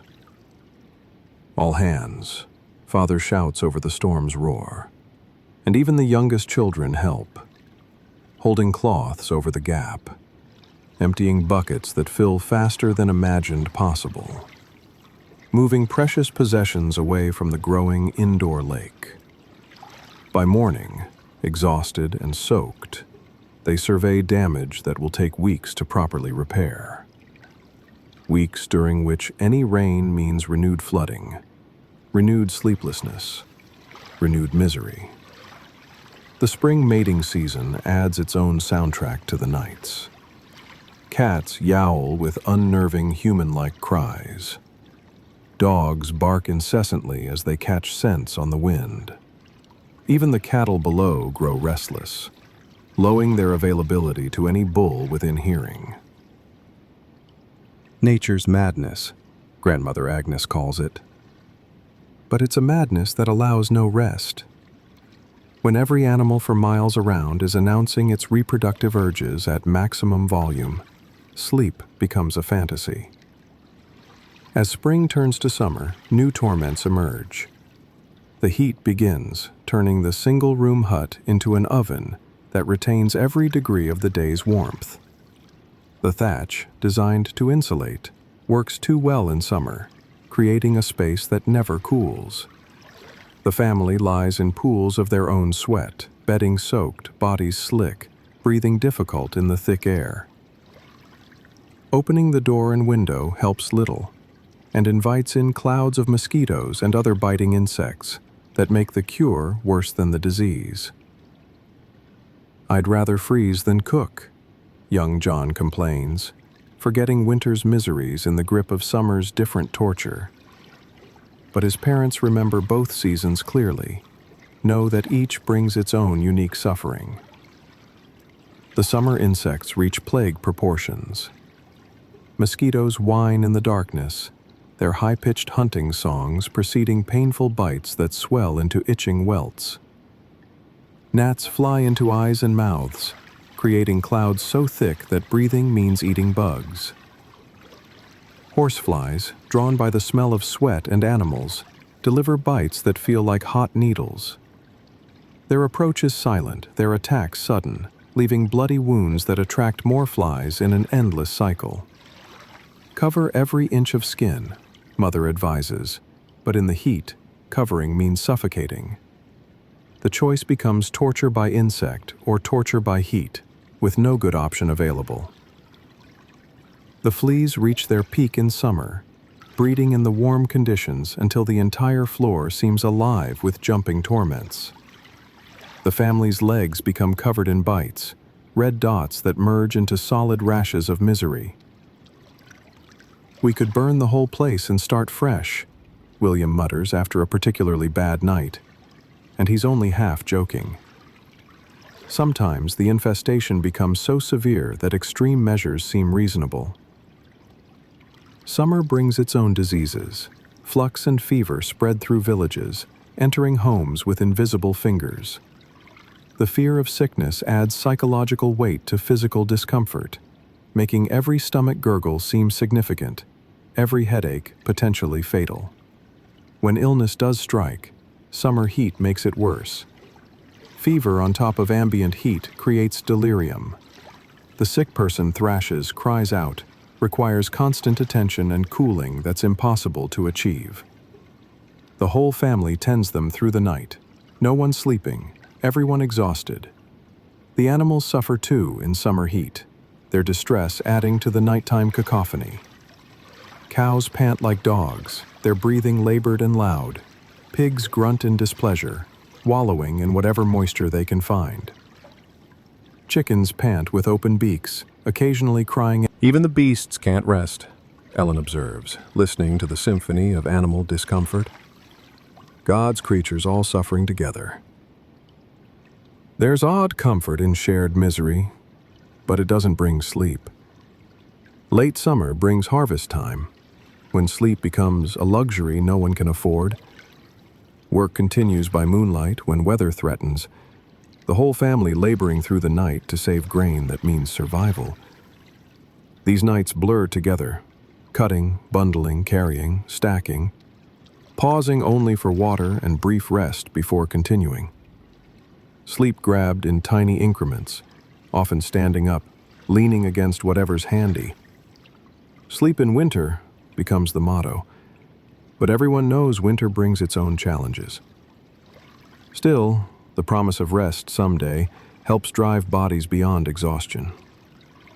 Autumn arrives with its own particular miseries. The rains begin, steady and persistent, finding every weakness summer's heat has created in the structure. New leaks appear daily, requiring constant vigilance and repair. The temperature swings wildly in autumn. Blazing hot days followed by freezing nights, the body never able to adjust.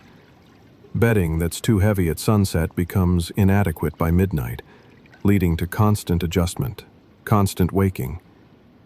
"Cover or freeze, sweat or shiver," Mary complains, struggling to find the right combination of clothing and blankets. But there is no right combination when the temperature changes hourly. The mice and rats, sensing winter coming, invade in greater numbers. They seek not just food but shelter, creating nests in any available space. The walls rustle with their movement. The ceiling rains down bits of nesting material. "They're moving in for winter," Father observes grimly, setting more traps, knowing he's losing the battle. Everyone we kill, 3 more appear. The war against rodents intensifies with human sleep as casualty. Autumn storms differ from spring's violence, steadier, more persistent, wearing down defenses through repetition rather than force. Night after night of wind and rain, each finding new ways through the family's defenses. The dampness brings respiratory ailments, coughs that echo through the night, each family member's distinctive hack joining the chorus. Sleep becomes impossible when every few minutes someone explodes in coughing fits. The autumn cough, they call it, as if naming makes it more bearable. But names don't stop the hacking, don't clear the phlegm, don't allow rest for either sufferer or listener. As autumn deepens toward winter, the cold begins its annual invasion. First, just chilly nights requiring extra blankets, then frost that forms inside the hut. Finally, the deep cold that makes breathing painful. The transition catches the family unprepared, despite experiencing it every year. That first truly cold night finds gaps in preparations, weaknesses in defenses, inadequacies in bedding that seemed sufficient days before. "Winter's here," William announces unnecessarily, as the family shivers through a miserable night.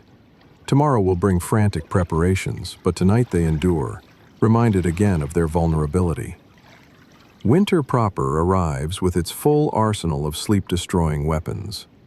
The cold so intense it feels like a living thing, reaching through walls, rising from floors, descending from the roof. No amount of covering seems adequate. The family sleeps fully clothed, adding layers as the night progresses. But clothing bunches, restricts movement, creates its own discomforts that battle with cold for which misery is worse. "I dream of being warm," Thomas tells his mother, and she nods understanding. They all dream of warmth, wake thinking they've achieved it, only to realize the warmth was illusion, the cold reality. The winter nights are longest, darkness stretching endlessly. More hours for discomfort, more time for fears to grow, more opportunities for things to go wrong. The brief daylight becomes precious, the long darkness dreaded. Ice forms inside the hut on the coldest nights, on walls, on blankets, on the breath of sleepers. The family wakes with frost in their hair, ice crystals on their eyelashes, their breath visible in the supposedly sheltered space. "We live in a cave of ice," Mary whispers one particularly brutal morning, and it's not much exaggeration. The hut provides shelter from wind, but little from cold, becoming almost as frigid as outside. The animals below provide some warmth, but also problems. Their waste produces ammonia that rises, burning eyes and throats. Their winter feed, often moldy or spoiled, creates dust that triggers more coughing. "Choose your poison," Father says. "Cold without animals or stink with them." But it's no choice, really. The animals mean survival, so their presence and its consequences must be endured. Winter illness strikes hardest.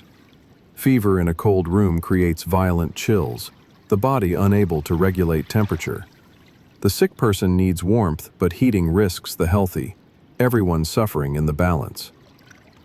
"Keep them warm, but not too warm," the wise woman advises.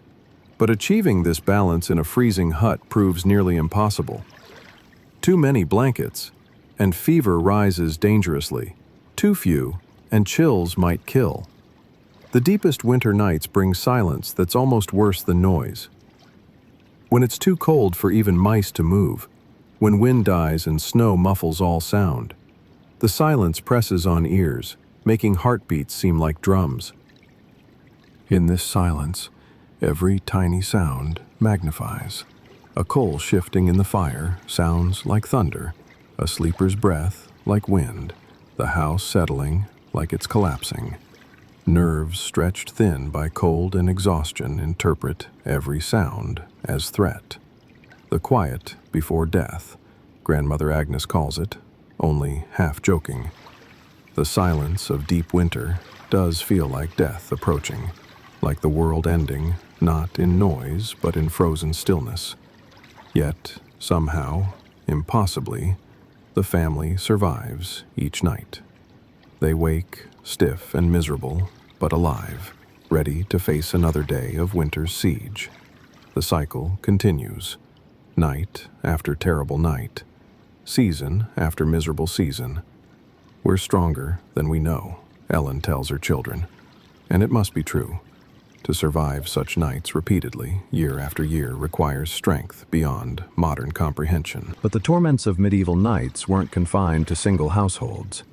Let me show you how the misery spread throughout the village, creating a community bound together by shared suffering, where one family's disturbance became everyone's problem.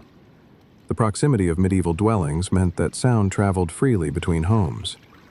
Houses built wall to wall in villages, or close enough that a person could easily toss a stone from one to another, created an involuntary intimacy that darkness only intensified. When baby Anne cries in Thomas's house, the sound penetrates thin walls to wake the Coopers next door. Their baby, startled awake, adds his voice to the chorus. This wakes the Smith's baby on the other side, and within minutes, every infant in the village is screaming. "The devil's choir," mutters Robert Cooper, trying to soothe his son while his wife attempts to return to sleep. But sleep is impossible when the air fills with the sound of multiple babies competing for volume. Each parent knows their child's cry, can pick it out from the chorus, feels compelled to respond. The dogs join next, their barking triggered by the unusual noise. One starts, defending territory against invisible threats, and every dog within hearing responds. The barking rolls through the village like a wave, each dog adding its voice until the night rings with canine alarm. "Shut those beasts up," someone shouts from a window, but this only excites the dogs more. Human voices in the night mean danger, requiring more barking, more alarm. The cycle feeds itself until exhaustion finally brings quiet. But other sounds travel too. The miller's cow is giving birth, her bellows of pain carrying clearly through the still night air. Soon, half the village is awake, listening, some even rising to offer help if needed. Birth and death are community events, even at 3 a.m. She's struggling, William tells Ellen, interpreting the sounds with experienced ears. Been going on too long. They lie awake, waiting, until finally they hear voices, neighbors gathering to help. Sleep is impossible when a valuable animal and neighborly duty call. The blacksmith's forge creates its own nocturnal disturbances. When rush orders demand night work, the ring of hammer on anvil shatters any hope of rest for nearby houses. The rhythm pounds through the ground itself, vibration as much as sound. "Sorry, neighbors," the smith calls during brief pauses, but sorry doesn't bring sleep. The work must be done, tools must be ready. Survival trumps comfort. The village endures because it must, but resentment builds with each sleepless hour. Celebrations create their own category of shared misery. A wedding feast extends late into the night, drunken singing and laughter echoing between houses. Those trying to sleep curse the revelers, even while knowing their own celebrations have caused similar suffering. "Let them have their joy," Ellen says, trying to be charitable as raucous laughter wakes the baby again. But charity wears thin at the 4th hour of disruption, when tomorrow's work still awaits, when exhaustion makes tolerance difficult. Fights between neighbors become everyone's business in the close quarters. Voices raised in anger carry clearly, accusations and counter-accusations providing unwilling entertainment for all within earshot. Sometimes these escalate to physical altercations requiring intervention. "They're at it again," William sighs as the tanners begin their weekly argument. The same grievances, the same insults, the same pattern playing out. The village knows every detail of their disputes, every nuance of their mutual hatred. Sometimes the entire village must respond to nighttime emergencies. Fire is the greatest fear, spreading quickly between closely packed houses. The cry of fire brings everyone from their beds, forming bucket brigades, fighting to save not just one home but all. Thomas remembers the night the baker's roof caught, the orange glow visible through their own thin walls, the acrid smell of smoke, the terror of wondering if their own thatch would ignite. Everyone worked through the night, soaking surrounding roofs, beating out sparks. "We save each other, or we all burn," Father explained, but Thomas already understood. In a village, individual survival is impossible. Every family's fortune affects all others. Every family's misfortune threatens the whole. Disease spreads as easily as sound between houses. When plague or fever enters the village, everyone lies awake listening for the sounds that indicate its spread. Coughing from the coopers, delirium from the smiths, the terrible silence from houses where death has visited. Don't go near the tanner's house, Mother warns, but in a village, complete avoidance is impossible. The well is shared, the paths cross, the air itself carries whatever plagues them. Fear keeps everyone awake, straining to hear if sickness approaches. The night watch adds its own disturbances. Men taking turns patrolling the village, calling the hours, checking for fires or intruders. Their footsteps, their calls of "all's well," or worse, alarm, their very presence reminds everyone of dangers that require vigilance. Midnight and all's well. The call echoes between houses, waking light sleepers, reminding all that peace is temporary, protection necessary. Some find comfort in the watch, others only irritation at yet another sleep interruption. Market days begin before dawn, traders arriving in darkness, setting up stalls, animals bellowing and bleating as they're unloaded. The entire village stirs early, some to trade, others simply because sleep is impossible with such commotion. Might as well rise, Ellen sighs as pre-dawn activity makes further rest futile. No point lying here listening to it. And so the day begins hours before necessary, exhaustion accumulating like debt.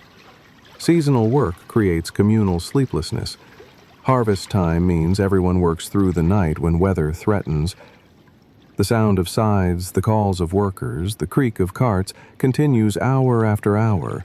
Individual rest sacrificed for collective survival. "All hands!" The call goes out, and every able-bodied person responds. Children carry water to workers, elderly provide food, everyone contributes according to ability. Sleep becomes a memory, something to be caught up on when winter comes. Religious observances demand their own sacrifices of sleep, vigils, saints' days, holy hours that require attendance, regardless of exhaustion. The church bell calling faithful to midnight mass, its bronze voice impossible to ignore. God doesn't sleep, neither should we, the priest intones, but easy for him to say when he can nap during the day. The workers must rise regardless, function despite exhaustion, maintain faith even when bodies cry for rest. The social pressure to participate is intense. Missing communal observances marks a family as suspect, potentially invites misfortune, certainly invites gossip. So they rise, they attend, they endure, adding religious duty to the long list of sleep thieves. But there's also unexpected comfort in shared suffering. Knowing that others endure the same miseries creates bonds of understanding. Meeting neighbors at the well, both red-eyed from sleeplessness, sharing rueful smiles of recognition. Rough night? Becomes a greeting that needs no explanation. Everyone knows what rough nights entail. Everyone shares the experience. Misery may love company, but company also makes misery more bearable. The children play games based on their nighttime experiences. Who heard the most rats? Whose house leaked worst? Who got bit most by fleas? Turning suffering into competition, finding humor where adults find only frustration. At least we're all tired together. Young Mary observes with wisdom beyond her years, and it's true. The shared exhaustion creates equality of a sort, rich and poor, young and old, all yawning through their days. Survival strategies spread through the village like recipes. The coopers stuff mint in their thatch for the smell. The smiths burn specific woods to repel insects. The tanners swear by sleeping with heads pointing north. Everyone trying everything, sharing what works. Did you try Sarah's remedy for the babies crying? Women ask each other. John says hanging iron by the door helps with night fears. Information flows freely, everyone desperate for anything that might bring relief. The village wise woman becomes busiest at night. Call to houses for everything from difficult births to night terrors. Her cottage light burns constantly. Beacon for those whose suffering has exceeded endurance, whose need overrides the hour. She never sleeps, people say with awe, watching her move between houses despite her age. But she does sleep, in snatches, between calls, storing rest like a camel stores water, drawing on reserves built over years of practice. The cumulative effect of communal sleeplessness shapes village character. A certain grim endurance, a dark humor about suffering, a deep understanding that individual comfort matters less than collective survival. We're all in this together becomes more than platitude. It's lived reality, experienced nightly, reinforced by every shared disturbance, every communal emergency, every moment when individual needs yield to group necessity. New families moving to the village undergo initiation by sleeplessness. Their first nights filled with sounds they can't identify, fears they haven't yet rationalized, the overwhelming realization of what they've committed to. You'll get used to it, veterans assure them, with sympathy tinged by dark amusement. Or you'll leave, because those are the only options. Adapt to the communal misery or flee to attempt solitary survival. But most stay, most adapt. Most become part of the complex organism that is a medieval village. Learning that survival requires sacrifice, that comfort is relative, that sleeping peacefully is less important than sleeping safely surrounded by others who share your struggles. The bonds forged in these dark, difficult nights prove stronger than those made in easier circumstances. When you've heard your neighbor's most private moments, when you've shared their fears and struggles, when you've worked together through countless emergencies. You're more than neighbors. We're family, Ellen explains to her children. Not by blood, but by suffering, by survival, by the 1,000 nights we've endured together. And in the darkness, listening to the familiar sounds of their suffering community, the children understand. And now, dear friend, as our long night together draws toward dawn, let me share with you the most profound truth about medieval sleep. How these hardy people transformed their broken, disrupted, tormented nights into something else entirely. How they found ways to rest despite the impossible conditions. How they redefined what sleep meant in ways we modern people have forgotten. The medieval mind, shaped by necessity and sustained by faith, developed a relationship with sleep fundamentally different from our modern expectations. They didn't seek the oblivion of 8 uninterrupted hours. They couldn't. Instead, they found rest in fragments, peace in moments, restoration in the spaces between disturbances. Sleep is like prayer, Grandmother Agnes explains to young Thomas as he complains of tiredness. Not one long conversation, but many short ones throughout the day and night. Each little rest adds up, like pennies in a purse. This segmented approach to sleep wasn't seen as deficiency, but as natural rhythm. The time between first and second sleep became productive rather than problematic. People rose, tended fires, checked animals, even visited neighbors, all considered normal nighttime activity. The night is for more than sleeping, William tells his sons. It's for thinking, for praying, for the quiet work that daylight doesn't allow. He's teaching them to see wakefulness not as failure but as opportunity, darkness not as enemy but as different kind of ally. The practice of meditation, though they wouldn't have called it that, developed naturally from these wakeful hours. Lying in darkness, unable to sleep, medieval people learned to calm their minds through repetitive prayer, through counting breaths, through focusing on the sensation of warmth or cold. Ellen rocks baby Anne through another sleepless night, but her face shows peace rather than frustration. She's learned to use these hours for contemplation, for planning, for the mental work that busy daylight prevents. The rocking becomes meditation, the baby's breathing a focus for her own calm. When sleep won't come, don't chase it, she teaches Mary. Let your body rest even if your mind stays wakeful. Breathe with the house, with the animals, with the wind. Rest comes in many forms. The communal nature of sleep created its own comforts. The sound of family breathing became a lullaby more effective than silence. The warmth of shared bodies compensated for thin blankets.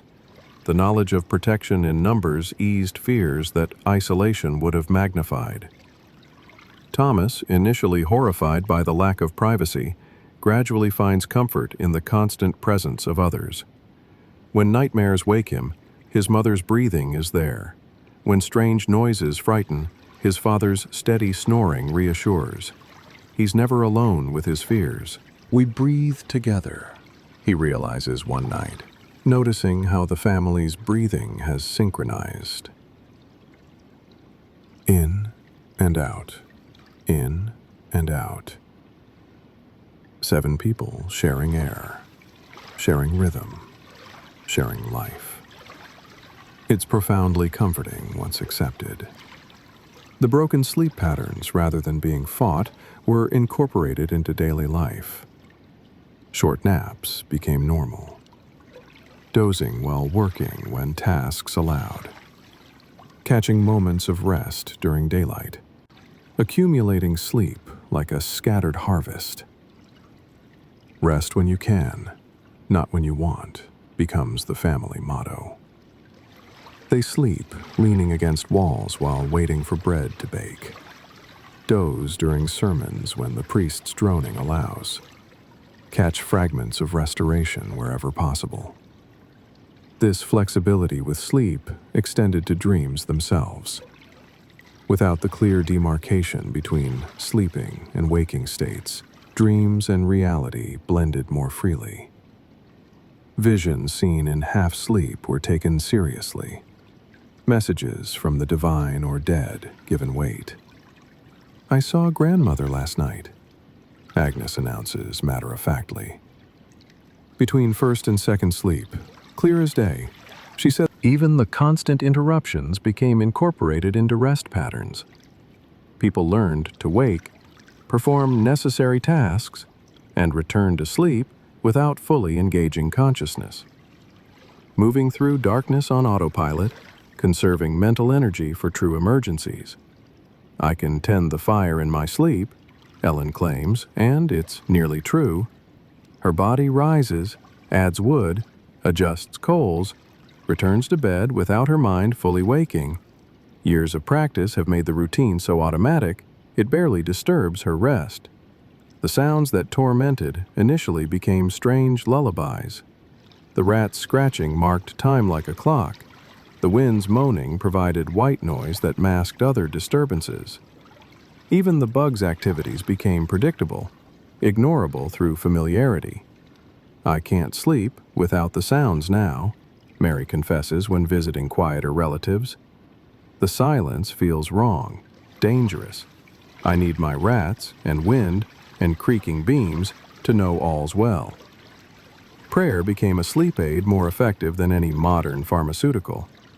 The repetitive nature of familiar prayers, the rhythm of sacred words, the comfort of ritualized phrases, all combined to create a meditative state that allowed rest even without sleep. Hail Mary, full of grace, Thomas murmurs, the words flowing automatically. Somewhere around the 20th repetition, his mind quiets, his breathing deepens. Not quite sleep, but not quite wake. A liminal state that provides its own restoration. The medieval understanding of time itself differed from ours. Without clocks dividing night into anxiety-producing segments, time became fluid. An hour might pass like minutes, or minutes like hours. Sleep was measured not in duration, but in quality of rest achieved. Did you sleep well means something different here than in our world. It means, did you find moments of peace? Did your body release its tensions? Did your mind quiet its worries? Not, did you achieve 8 consecutive hours of unconsciousness? The acceptance of discomfort as normal reduced its impact. When everyone expects to be bitten by bugs, to shiver with cold, to wake repeatedly, These things lose their power to truly disturb. They become simply the texture of night, no more remarkable than breathing. Comfort is for heaven, Father says when the children complain. Earth is for endurance.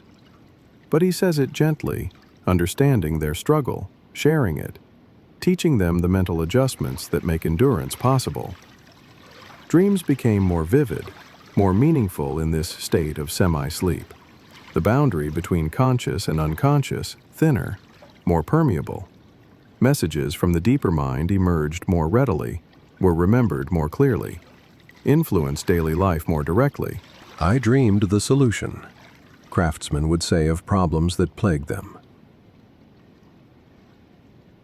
And indeed, the state between sleep and wake proved fertile ground for creativity. The mind, freed from full consciousness but not lost to deep sleep, made connections impossible in full daylight. The social aspects of broken sleep created unexpected benefits. Whispered conversations in the darkness between first and second sleep strengthened marriages. Children learned family histories from grandparents wakeful in the night. Bonds formed in darkness proved stronger than those made in light. Tell me about when you were young, Thomas asks his grandfather during one wakeful period. And Willem, unable to sleep anyway, shares stories he might never tell in daylight. The darkness provides intimacy. The disrupted sleep provides opportunity. Physical healing adapted to the patterns, too. The body learned to use short periods of rest for repair. Injuries healed, muscles recovered, energy restored in fragments rather than long stretches. The human body, remarkably adaptable, found ways to maintain itself despite seemingly impossible conditions. We're tougher than we know, the wise woman observes. Our bodies learn what our minds resist. That rest comes in many forms. Healing happens despite hardship. We survive what seems unsurvivable. The spiritual dimension of disrupted sleep opened doors to experiences impossible in deep slumber. Visions, revelations, moments of profound connection with the divine. Many saints reported their most significant spiritual experiences came during nighttime vigils, in the space between sleep and wake. God speaks in the quiet hours. The priest teaches. When the world sleeps and the soul is open, medieval people, forced into wakefulness, found spiritual compensations for physical discomfort. Even the fears that darkness brought served purposes. They bound communities together in shared vigilance. They kept people alert to real dangers. They provided opportunities for courage, for faith, for the overcoming that builds character. Fear teaches us our limits, William explains to his sons, and then teaches us we're stronger than those limits. Every night survived is a victory. Every dawn reached is a triumph. The accumulated wisdom of generations created strategies we've lost, ways to position the body for maximum rest in minimum time. Breathing techniques that induced calm despite chaos. Mental exercises that transformed forced wakefulness into chosen meditation. Watch how the cat sleeps, Agnes instructs. Ready to wake instantly but fully relaxed until needed. That's the secret.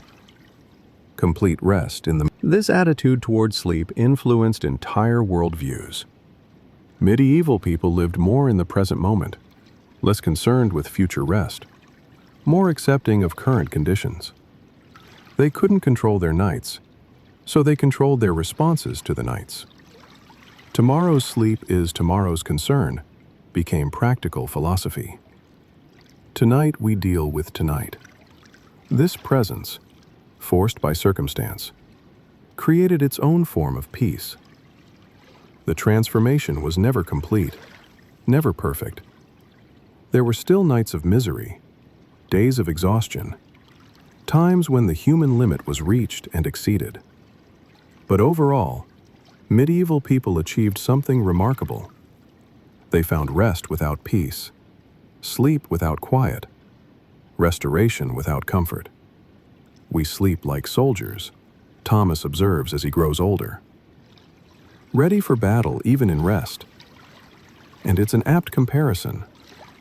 Their sleep was tactical, strategic, grabbed in moments between engagements, with the forces trying to prevent it. But perhaps most remarkably, they found joy despite the difficulties, humor in the shared miseries, gratitude for small comforts, appreciation for the moments of true rest when they came. They transformed necessity into virtue, survival into art. A good night's sleep, in their world, meant something entirely different from ours. It meant successfully navigating the obstacles. It meant family safe and warm-ish. It meant dawn reached with everyone alive. It meant the deep satisfaction of survival earned.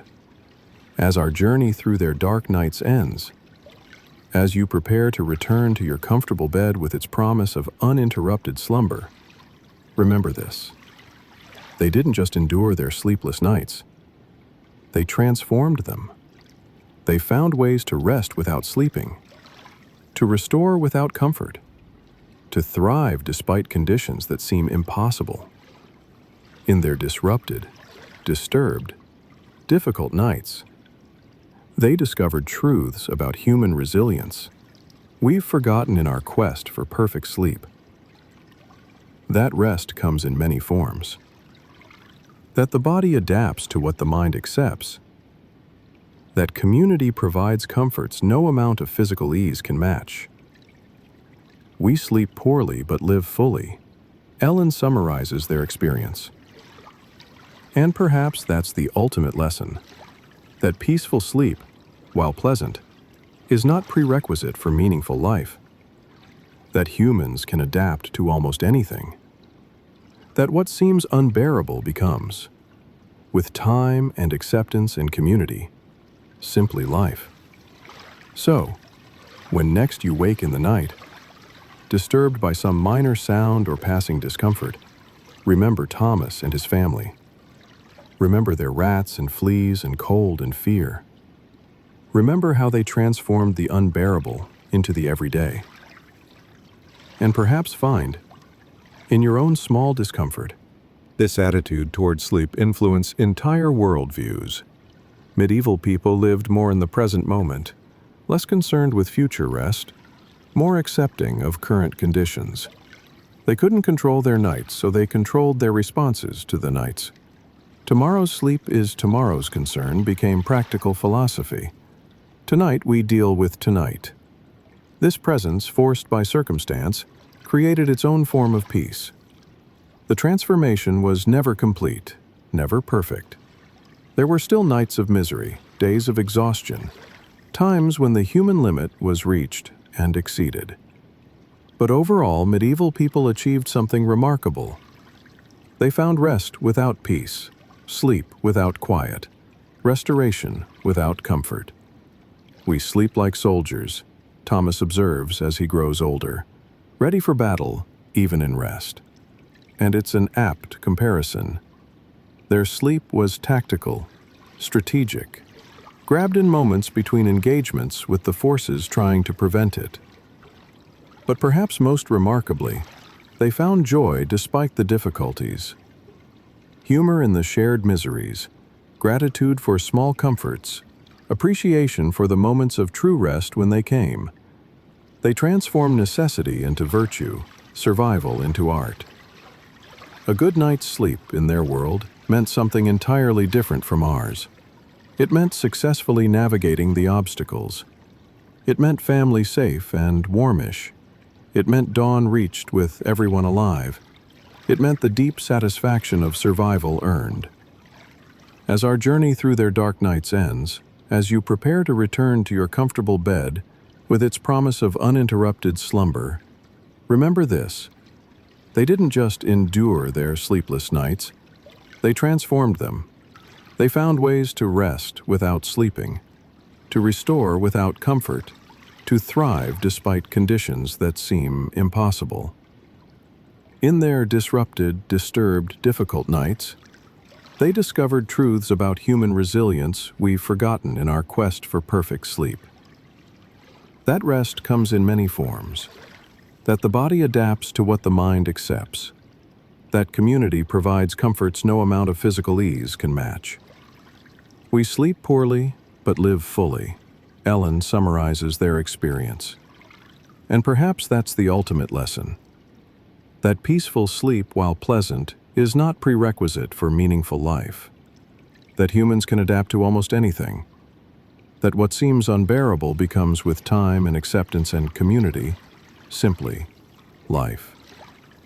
So when next you wake in the night, disturbed by some minor sound or passing discomfort, remember Thomas and his family. Remember their rats and fleas and cold and fear. Remember how they transformed the unbearable into the everyday.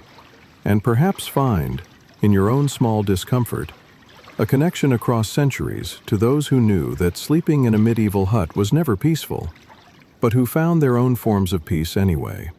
Rest well, dear friend. In whatever form rest comes to you. And know that in the great communion of human experience, you share kinship with all who have struggled through difficult nights. All who have found that survival creates its own satisfactions. All who have discovered that the human spirit, like the human body, can adapt to far more than we imagine. The medieval night, with all its terrors and discomforts, shaped people of remarkable resilience. People who expected little, and therefore appreciated much. Who found rest in fragments and peace in moments. Who proved that humans need far less than we think to not just survive, but find meaning, create beauty, experience joy. Their sleepless nights echo through history, reminding us that comfort is recent, ease is unusual, and the human capacity to endure and transform suffering into strength is perhaps our greatest inheritance from those who came before. In the end, the story of sleeping in a medieval hut is not truly about sleep at all. It's about the magnificent stubbornness of human beings who refuse to be defeated by circumstance. About the creative ways we find to make unbearable situations bearable. About the bonds forged in shared hardship that prove stronger than any forged in ease. It's about young Thomas, who began our journey wide-eyed with fear in the darkness, learning night by night to find his courage. About Ellen, who rocks her baby through endless interrupted nights, finding moments of transcendent peace in the motion. About William, who protects his family against threats, real and imagined, teaching by example that vigilance is love made practical. It's about grandmother Agnes, whose decades of difficult nights have worn her body, but not her spirit, who can still find humor in the morning greeting, "Another night survived." About all the unnamed generations who passed down not just techniques for managing fleas and banking fires, but philosophies for transforming hardship into strength. When we modern people speak of a good night's sleep, we mean something that would have been fantasy to them. But when they spoke of rest, they meant something we've perhaps lost. The deep rest that comes from acceptance. The peace found not in perfect conditions, but in the cessation of fighting imperfect ones. The restoration that happens not in unbroken slumber, but in the moments of grace scattered throughout difficult nights. They would not pity us for our insomnia, our sleep disorders, our anxieties about getting enough sleep. They would wonder at our expectation that nights should be peaceful, that sleep should be uninterrupted, that comfort is a right rather than a rare gift. They would share their hard-won wisdom, that sleep, like life, comes as it will, not as we demand. And, perhaps, in their acceptance, born of necessity, their creativity, born of limitation, their community, born of shared suffering, they achieved something we, in our comfortable isolation, have lost. A understanding that the night, with all its terrors and discomforts, is not separate from life but part of it. To be navigated, survived, even celebrated as proof of our remarkable human capacity to endure. So let their story end as their nights did. Not with peaceful resolution, but with the ongoing struggle that defines human existence. Let Thomas drift off to his fragment of sleep, knowing he'll wake again soon. Let the rats continue their scratching, the wind its moaning, the baby her crying. Let the medieval night continue in all its difficult glory. And let us remember, when our own nights seem long and sleep seems elusive, that we are part of an ancient tradition of human beings who have found ways to rest without perfect peace, who have discovered that survival itself is a form of victory, who have proven, night after difficult night, century after challenging century, that humans are capable of adapting to far more than we imagine. The medieval hut stands empty now, its struggles forgotten, its inhabitants long returned to dust. But their legacy lives on, in every person who faces difficult nights with courage, who finds creative solutions to impossible problems, who discovers that sometimes the greatest strength lies not in conquering hardship, but in learning to dance with it. Sleep well when you can, rest as you're able, and remember always that you are heir to generations who knew that sleeping in a medieval hut was never peaceful, but who found their own peace anyway, in the spaces between disturbances, in the acceptance of what couldn't be changed, in the warm breath of family nearby, and the knowledge that dawn always comes, eventually, for those who survive the night. This is their gift to us across the centuries. Not the promise of peaceful sleep, but the proof that peace and sleep need not always go together, that humans can find rest in the most restless circumstances, that what seems unbearable becomes, with time and acceptance and community, simply another night survived.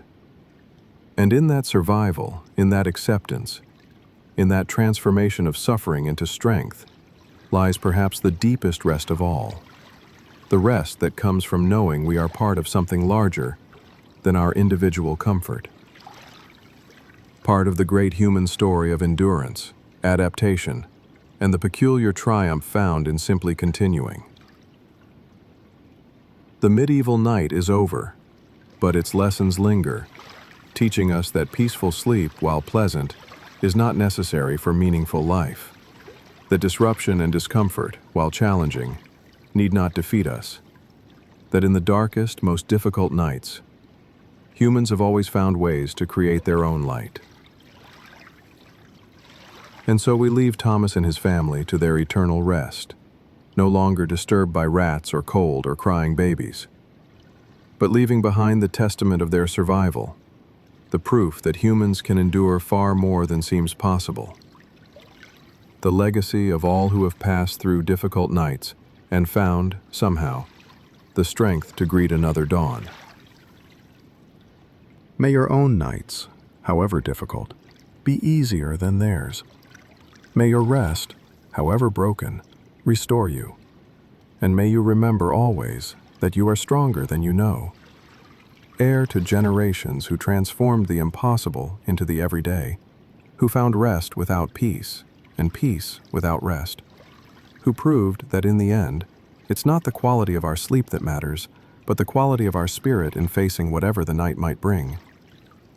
The story ends where it began, in darkness, with all its sounds and fears and discomforts, but darkness transformed by understanding into something else, A teacher, perhaps.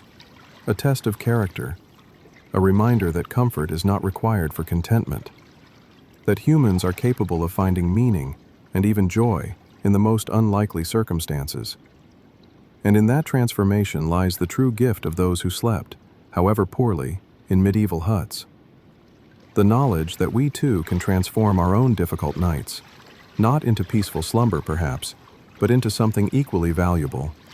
The deep satisfaction that comes from knowing we are part of an ancient human tradition of facing darkness with courage, disruption with creativity, and the long nights of life with the unshakable conviction that dawn will come.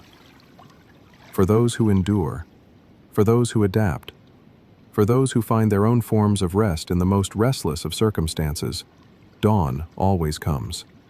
And with it, the quiet triumph of another night survived.